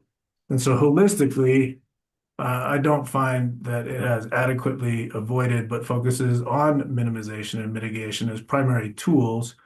And so does not meet the requirements of Rule 315, therefore does not meet the requirements of Rule 301A and 307B1, and therefore does not comply with that. So that's where I'm at, but thanks for giving me a chance to share my thoughts.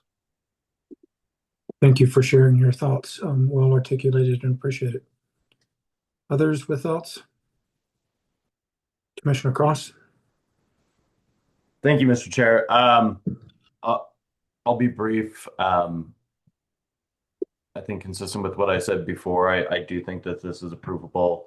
While not perfect, I do think that the COA discussed would be appropriate to help try and minimize the time of work around the school year. So I'll just say that I'd be in favor of it with that COA. And again, I think it'd be appropriate to maybe put in a COA that also says commitment to the electric rig, since I'm not 100% sure that was clear. Thank you, Commissioner Cross. I can be brief as well. I mentioned during my deliberative thoughts that while this proposal subjectively doesn't feel as good as I would like it to feel. I believe that objectively it does meet our rules and regulations. I also think that there's been a commitment to a lot of very good COAs. I note that the relevant local government is in favor of it. I note that for all the work that we're doing with the school didn't have a problem with it. I note that CDPHE felt like the BMPs that were being applied were appropriate. And I note that CPW and the St. Vrain Park superintendent didn't seem entirely satisfied. They're kind of like me, but they also felt like this could be approved. I would note that the COA that we've discussed on timing moves the original timing from all being in the school during 2026, that's mid-September through mid-November, to now being none within the school, June 1 to August 30th. I find that to help me get a little more comfortable with that, because that's moving a significant amount of work outside of the school being in session. I note that the second drilling and completion timing step moves from mid-April to late October or mid-October, and now we've got early April, so 2 more weeks on the front end to, I hope, September 9th, which is only 1 week into the school year on the back end. And I plan on making sure that our staff holds the applicant to best efforts. I would like to, AAG Boudreau, if you could step back up. I appreciate the best efforts language. I would like a reporting requirement from Kira McGee with regard to the best efforts under the drilling and completion timeline, monthly from early April through mid-August. And if they feel like they're not gonna meet the September 9th, I would like a report as to why. And I would like those reports generated to the director and delivered to the commission. So that is in addition to that COA. I'm in agreement with Commissioner Cross's COA regarding electrification, just to make the record clear. I think it's pretty clear after the application that or after the testimony today, but the application did have some squirrely language in it that needs to be not removed, but overridden by a clear COA. Those are my deliberative thoughts. Others with deliberative thoughts? Commissioner Ackerman? Thanks, Mr. Chair, and I very much appreciate the conversation that's taking place here today. And,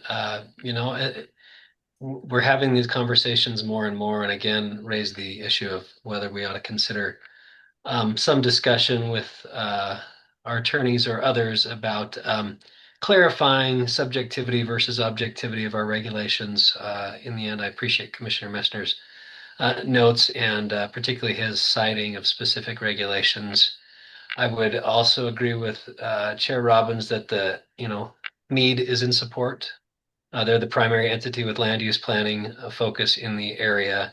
And I don't mean to abdicate our land use plan. We have a role there as well. But taking into account Mead's support of this, the fact that the school contacts the consulting agencies, and as far as I can tell, the general public have no remaining issues that are those that are most affected by this application. I would agree that it objectively meets our regulations, and also concur with the discussion that we've had surrounding the COA. I think that makes it a better application. By that, I mean the timing limitations on construction associated with the school year, as well as Commissioner Cross's COA. So I'll, with those modifications, be voting in support of this application. Commissioner Oath? Thanks. I guess I don't have anything necessarily unique to say here. I continue to think this is pushing the boundaries of approvability, but do find that the COAs, particularly with the best efforts language to finish by September 9th, makes me more comfortable about avoiding impacts during the school year. Without that, it's really the same number of weeks during the school year for the drilling and completions. I should be clear. I appreciate the strong articulation of the improvement for the avoidance during 2026, which I think is significant. So I think with that and the clarity around the drilling rigs being utilized in accordance with 316, I will be voting in support.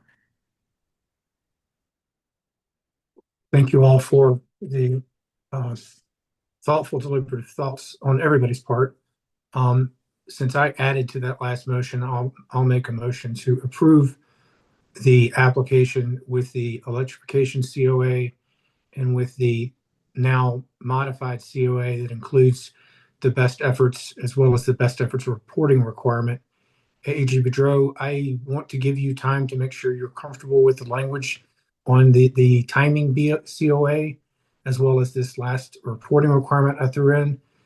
If you need time, let me know and I'll call for a break. If you think you're ready, maybe you could read to us what you have. I think I have something ready with one clarifying question. The monthly reporting, that's coming in April through mid-August. Does that apply to pad construction in 26 and production facility construction in 26 and drilling and completions operations in 27? Always just applying it to the drilling and completions in 27 because that's the instance in which there's a commitment to use best efforts to get done earlier than the allocated time frame. Okay. And I think I have something for you.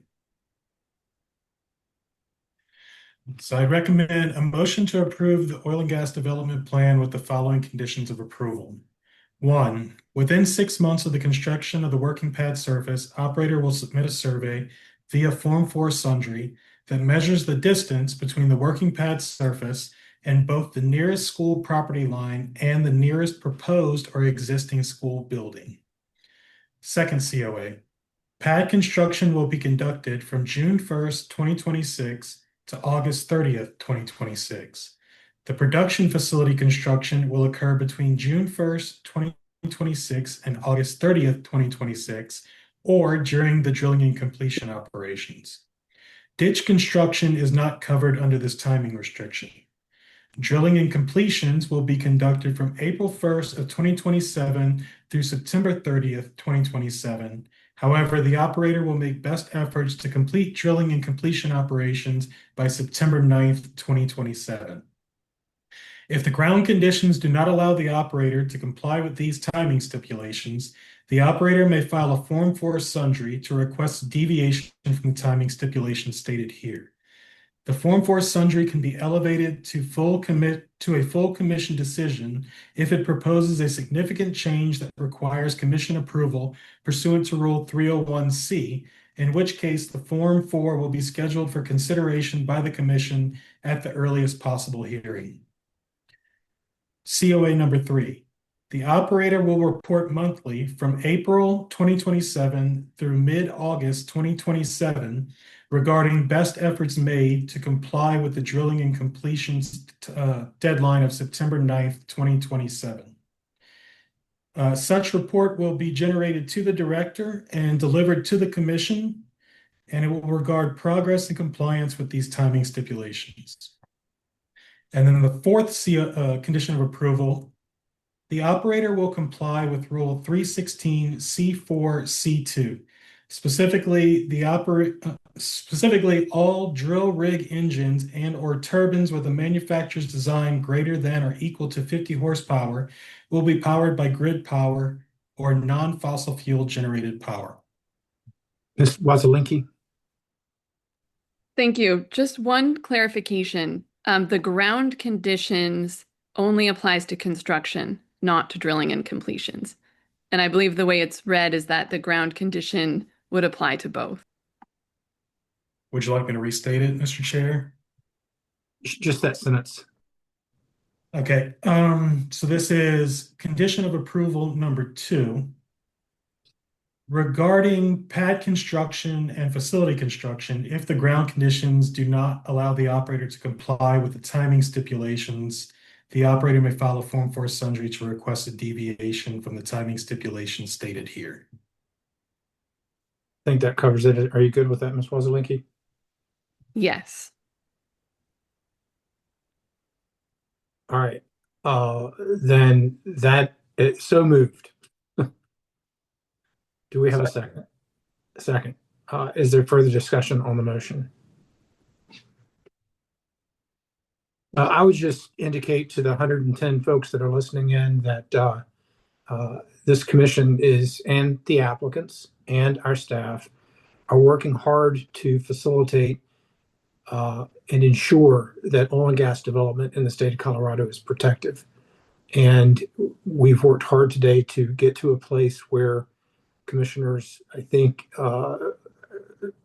will vote along the lines as indicated in their deliberations. And that this is not easy, but that we're doing, I think, a good job for the state of Colorado. With that, Hearings Manager Thomas, roll call, please. Yes, Commissioner Ackerman, Yes. Commissioner Cross, Yes. Commissioner Mesner, No. Commissioner Oath, Yes. Chair Robbins. Yes. Mr. Chair, the motion is approved 4 votes to 1. Okay. Thank you all. And thanks to our staff. There was a lot of work on this part. I know because I talked to them about it. And thank you, fellow commissioners, for the deliberative thoughts all the way around on a difficult, but we are now done with that docket. It's 2:25. Let's take 10. Let's return at 2:35. We've got one more docket to take up this afternoon. Hearings Manager Thomas, if you could line up the appropriate parties on this one, and then we'll get ready to move forward with that. All right. I see the commission quorum is back. It continues to be January 14th. It is 2:35. We are now taking up docket 231100343, an oil and gas development plan. The applicant is Verdad Resources. The subject of it is called the Nighthawk OGDP. The order of play we will hear first from Derek Timmerman, an ECMC location assessment specialist. We then will hear from Brett Kavanaugh, Director and Local Government Designee, Weld County Oil and Gas Energy Department. And then we will hear from Verdad Resources, followed by Commissioners' questions and deliberations. Mr. Timmerman, are you with us? Yes, I'm here. Good afternoon. Good afternoon, commissioners. My name is Derek Timmerman, and I was the lead location assessment specialist for the Verdad Nighthawk OGDP.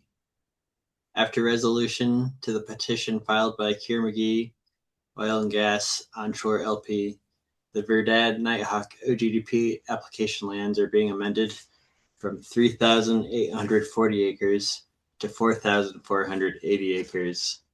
The application lands are being amended to exclude Section 2 of Township 1 North, Range 64 West, while adding Section 21 and 22 of Township 1 North, Range 64 West.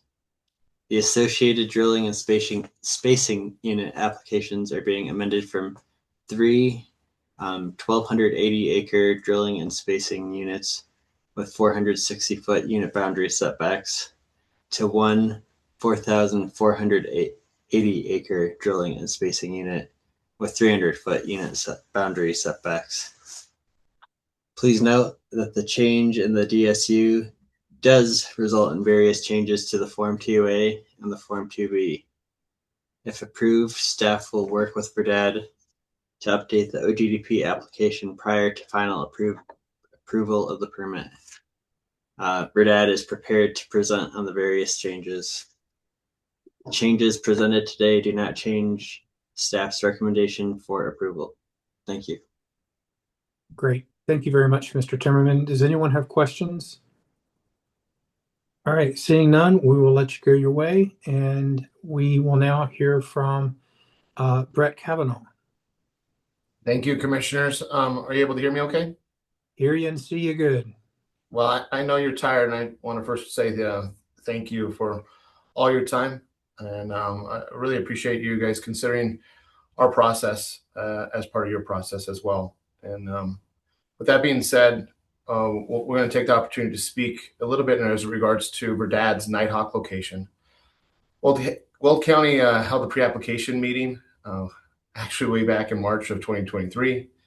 Attendees at that time included Verdad staff, Weld County staff, and the ECMC. Our 1041 application for the Nighthawk was received in November of 2023. Weld County did not receive any applications for intervention for that location. 1041 WOGLA hearing was held on February 29th, 2024, which was approved by our hearing officer at that point. The final order for the Nighthawk was recorded with Weld County Clerk and Recorders and was noticed in the Greeley Tribune on March 23rd, 2024, creating a vested property right. The approved permit is valid for 3 years, and construction must commence within that time frame, or an extension must be requested, or the permit will expire if they don't proceed.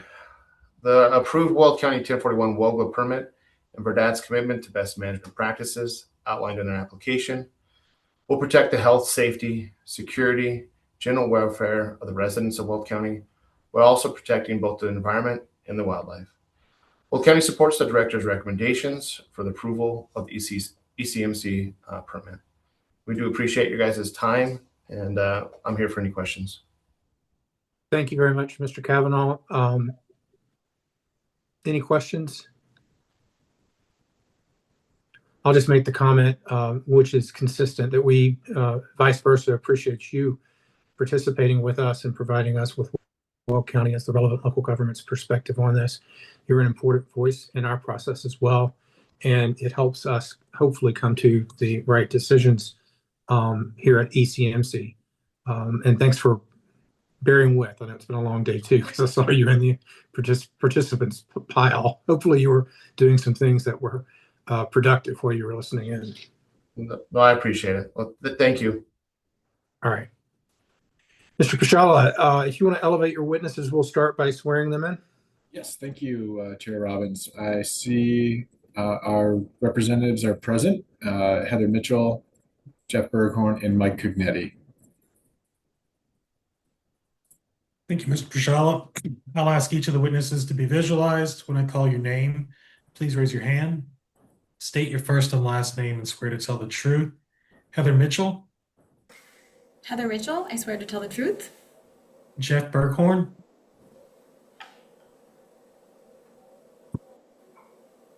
We'll come back to Mr. Berghorn. Mike Cugnetti. Mike Cugnetti, I swear to tell the truth. Thank you. Mr. Berghorn, are you available?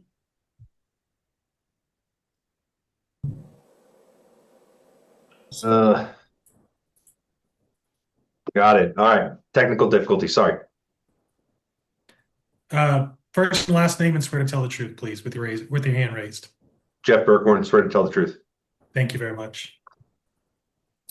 All right, Mr. Pashala, you're recognized. Thank you. Heather, would you like to bring up our presentation? And I can go ahead and just start with my introductory comments while Ms. Mitchell brings that up. Good afternoon, Chair Robbins and Commissioners. My name is Joe Pershala with Wellborn, Sullivan, Meck, and Tooley, and I represent Verdad Resources, and I'm pleased to present the Nighthawk Oil and Gas Development Plan. I'd like to first thank staff for all of their work on this application. Thank you to Mr. Timmerman for his clarifying comments on the background and summary of the modifications to this OGDP application. And I'd also like to thank Mr. Kavanaugh for Weld County's work and support of the Nighthawk OGDP. Heather Mitchell, Verdad's Director of Regulatory Affairs, will be presenting here today. And we also have available for questions Jeff Berghorn, Vice President of Land, and Mike Cugnetti, Director of EHS and ARC. The application requests that the Commission approve an oil and gas development plan covering approximately 4,480 acres within Township 1 North, Range 64 West in Weld County.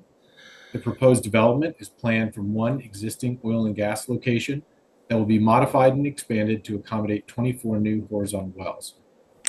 The location is within the mineral development area and it's located on fee surface in a rural part of Weld County.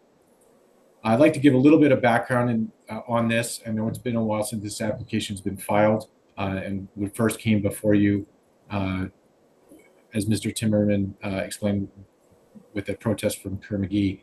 The Nighthawk OGDP in its original form covered approximately 3,840 acres. It was filed in November of 2023, deemed complete in March of 2024, and was originally noticed for hearing on June 5th, 2024. And that's all prior to the Commission's adoption and the effective date of the cumulative impacts rules in December of 2024. As you may recall, the Nighthawk OGDP was protested by Kerr-McGee, and it was consolidated with that competing Cypress OGDP in docket number 231000313. And that delayed the hearing on both applications, but particularly this application, Nighthawk. In May of 25, the Commission stayed both matters indefinitely for the parties to negotiate a resolution. In July of 25, Verdad and Kerr-McGee filed a joint motion for relief from stay, which was made possible because Verdad offered to resolve the parties' dispute by reconfiguring the Nighthawk OGDP's mineral development area to what is before you today. The reconfiguration removed one section of land that overlapped both parties' OGDPs, and as Mr. Timmerman mentioned, that it was Section 2, and that resolved the dispute. Verdad did also add an additional 2 sections of land, which allowed for additional mineral development from that same location and with the same number of wells. On July 17, 2025, the Commission issued the order lifting the stay, and Verdad filed the amended Nighthawk OGDP in the form that's before you today. This amended Nighthawk OGDP is a superior version of the original plan. It continues to use the same existing oil and gas location, but it develops a significantly larger mineral development area with the same number of wells. It continues to propose to use existing pipeline infrastructure, and as you will hear later today, it now incorporates electrified drilling operations. And with that background, I'd like to provide a summary of the OGDP. As you heard from Mr. Kavanaugh, Weld County is the relevant local government, which did approve the Nighthawk pad in February of 2023 at 1041 WOGA 23-0041. There are no proximate local governments. As with respect to Verdad's ownership in these lands, Verdad owns more than 45% of the owns leasehold covering more than 45% of the mineral interest in the proposed area and has the right to develop. The mineral development area does contain leased state of Colorado minerals. There are no federal minerals or local government owned minerals in this area. With respect to spacing, Verdad is requesting approval of a companion Rule 305 drilling spacing unit application to establish an approximate 4,400 acre drilling and spacing unit covering sections 3, 9, 10, 15, 16, 21, and 22, all within Township 1 North, Range 64 West, and for the approval of 24 horizontal wells in the unit for the development of the Niobrara, Fort Hays, Codell, and Carlisle formations. As supported by Verdad's Rule 505 testimony, the proposed unit, well count, proposed unit boundary setbacks satisfy Rule 305B and the Energy and Carbon Management Act, including the protection of correlative rights.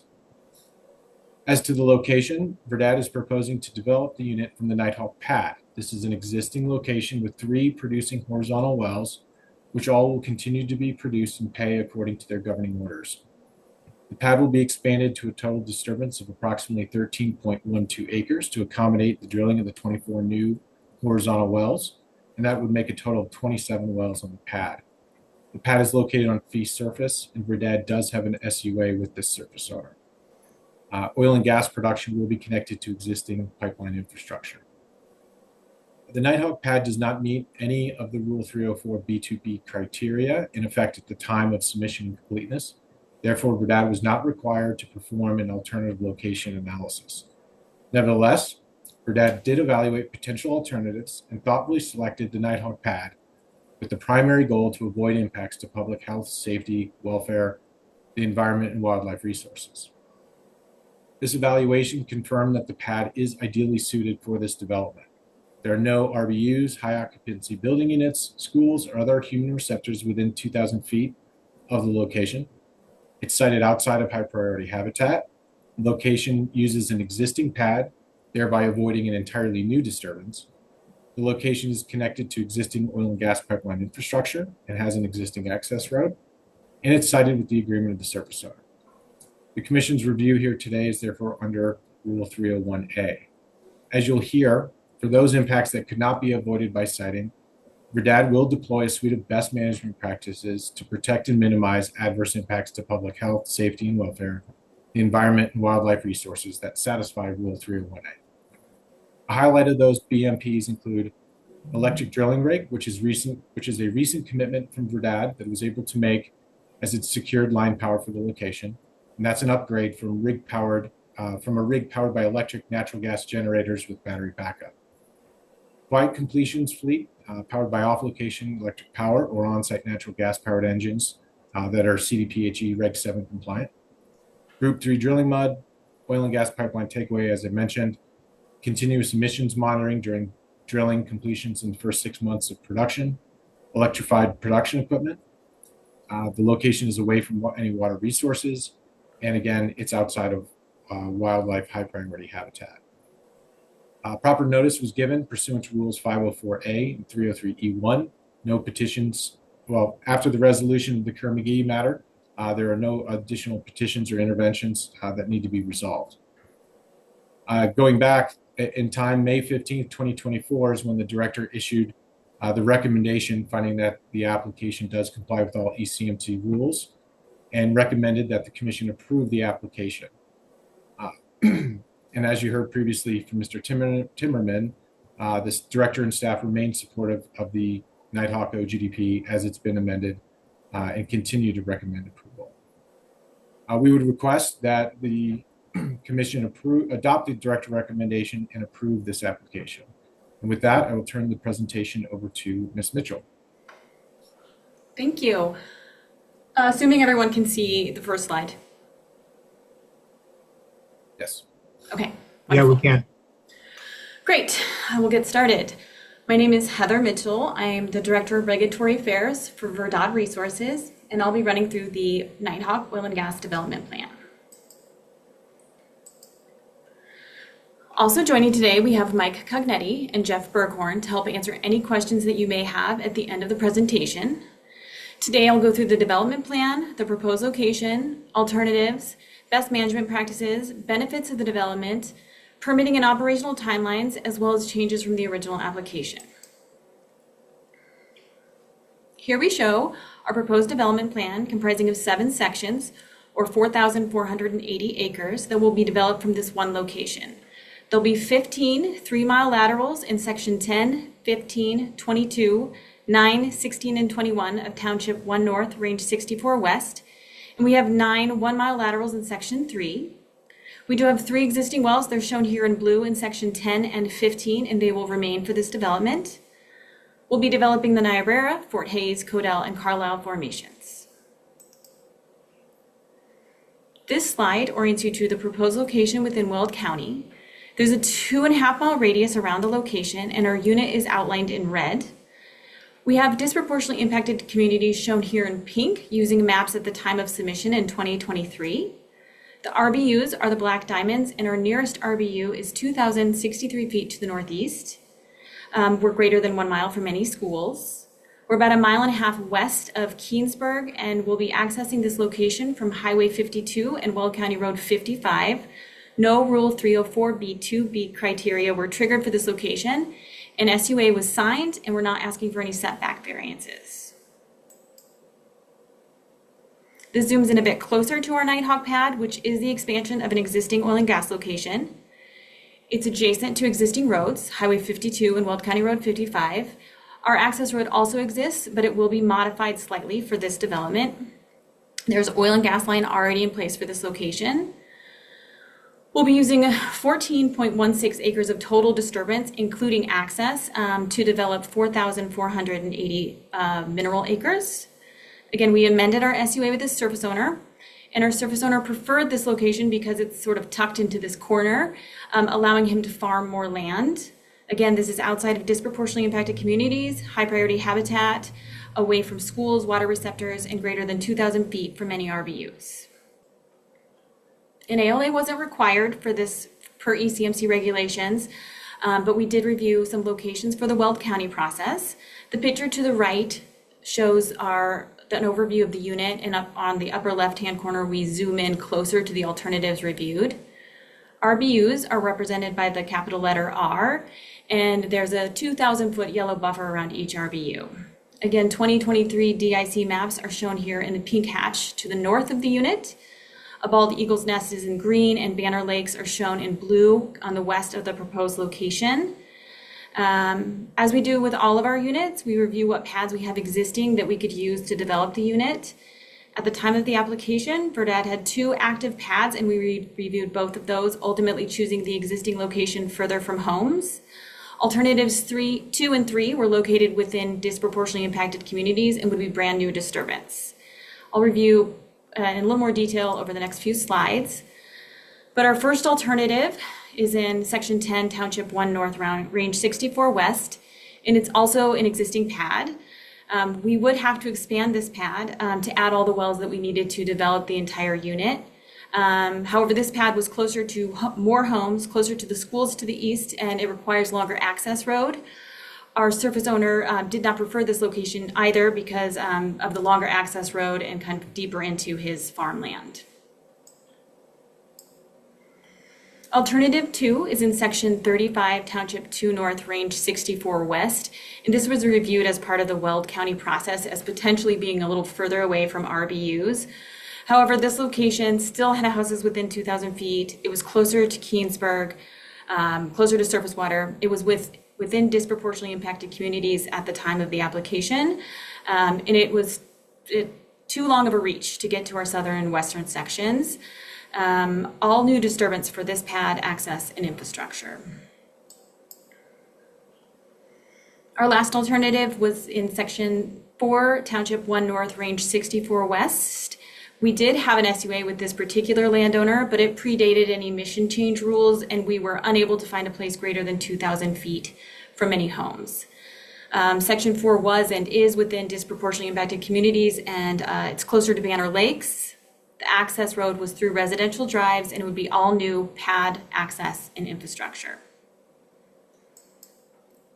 Now we zoom in closer to show our proposed facility layout for the Nighthawk.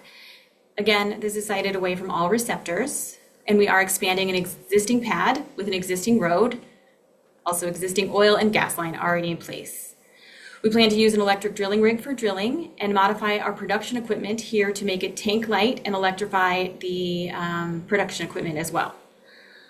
We'll have sound walls on the north, northeast, and northwest in a sort of a semicircle to protect the building units to the north. And we'll also reclaim the southern portion of this pad to give back a little more farmland to our surface owner.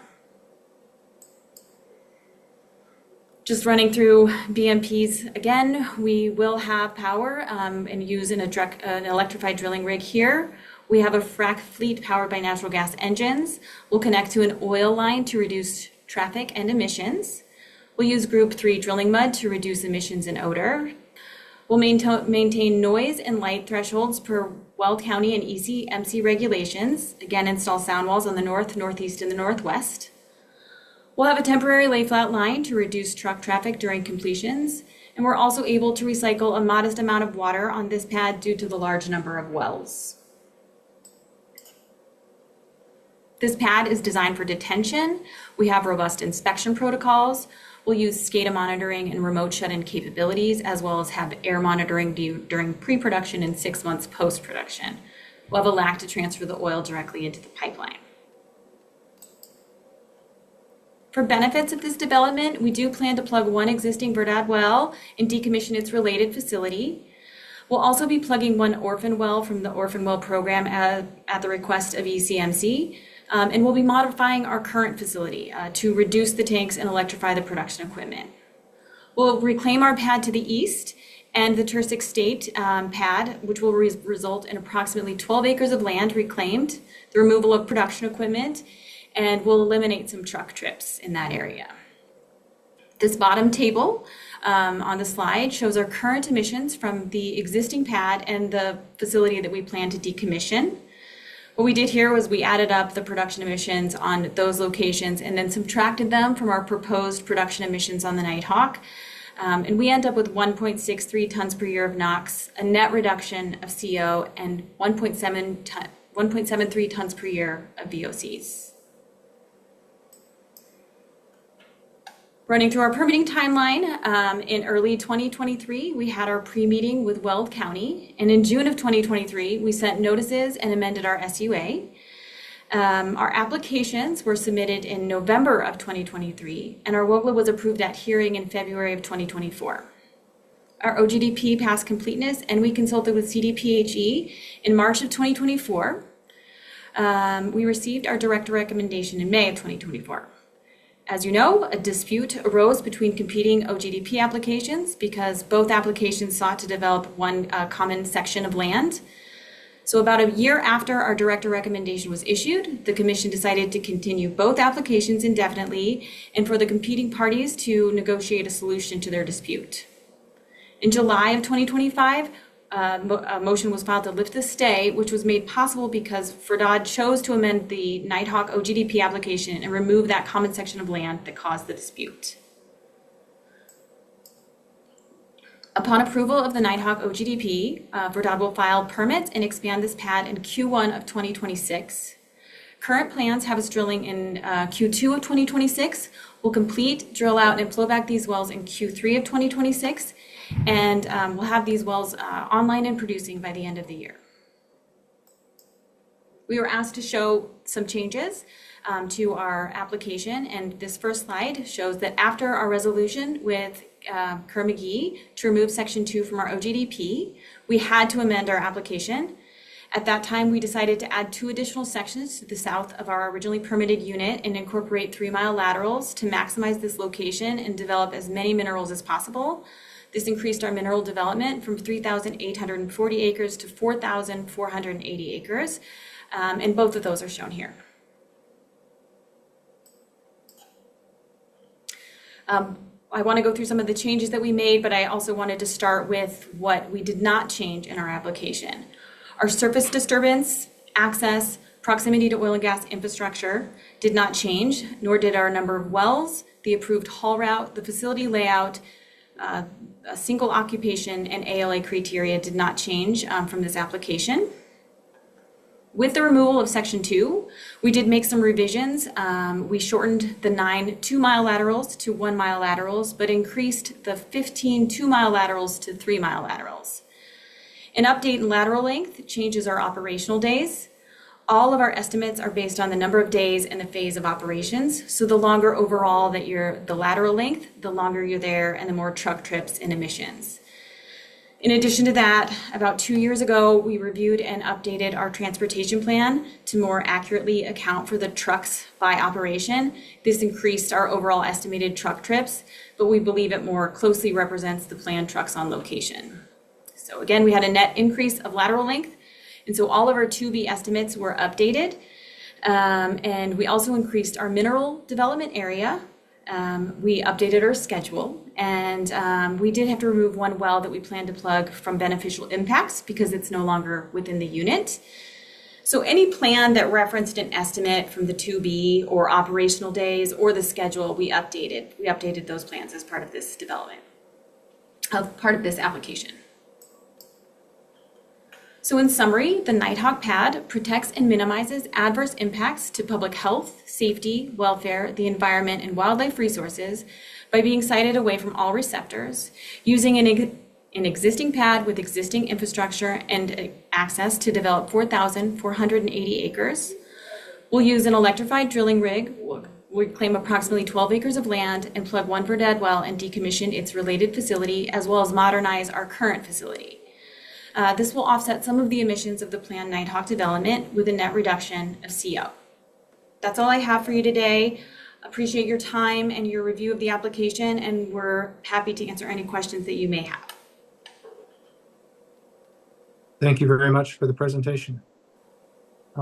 Commissioners, we have a panel open for questions. Does anyone have questions? Seeing no questions, does anyone move to deliberations? Commissioner Ackerman? Thanks, Mr. Chair. Well, not a question. I just wanted to make a statement based on the resolution that the companies work towards, and I appreciate Verdad's role in working hard to reach resolution. I know that was a short report today, but I'm sure that process was not short nor easy, and I do feel that it's an appropriate place for those types of negotiations and discussions to take place, and would expect that to be the case in the future as well. That said, Mr. Chair, I'm in favor of this OGDP and would make a motion for approval. Do we have a second? Second. Motion and a second. Is there deliberations on the motion? Seeing none, all those in favor signify by saying aye. Aye. Aye. Commissioner Cross, did you say aye?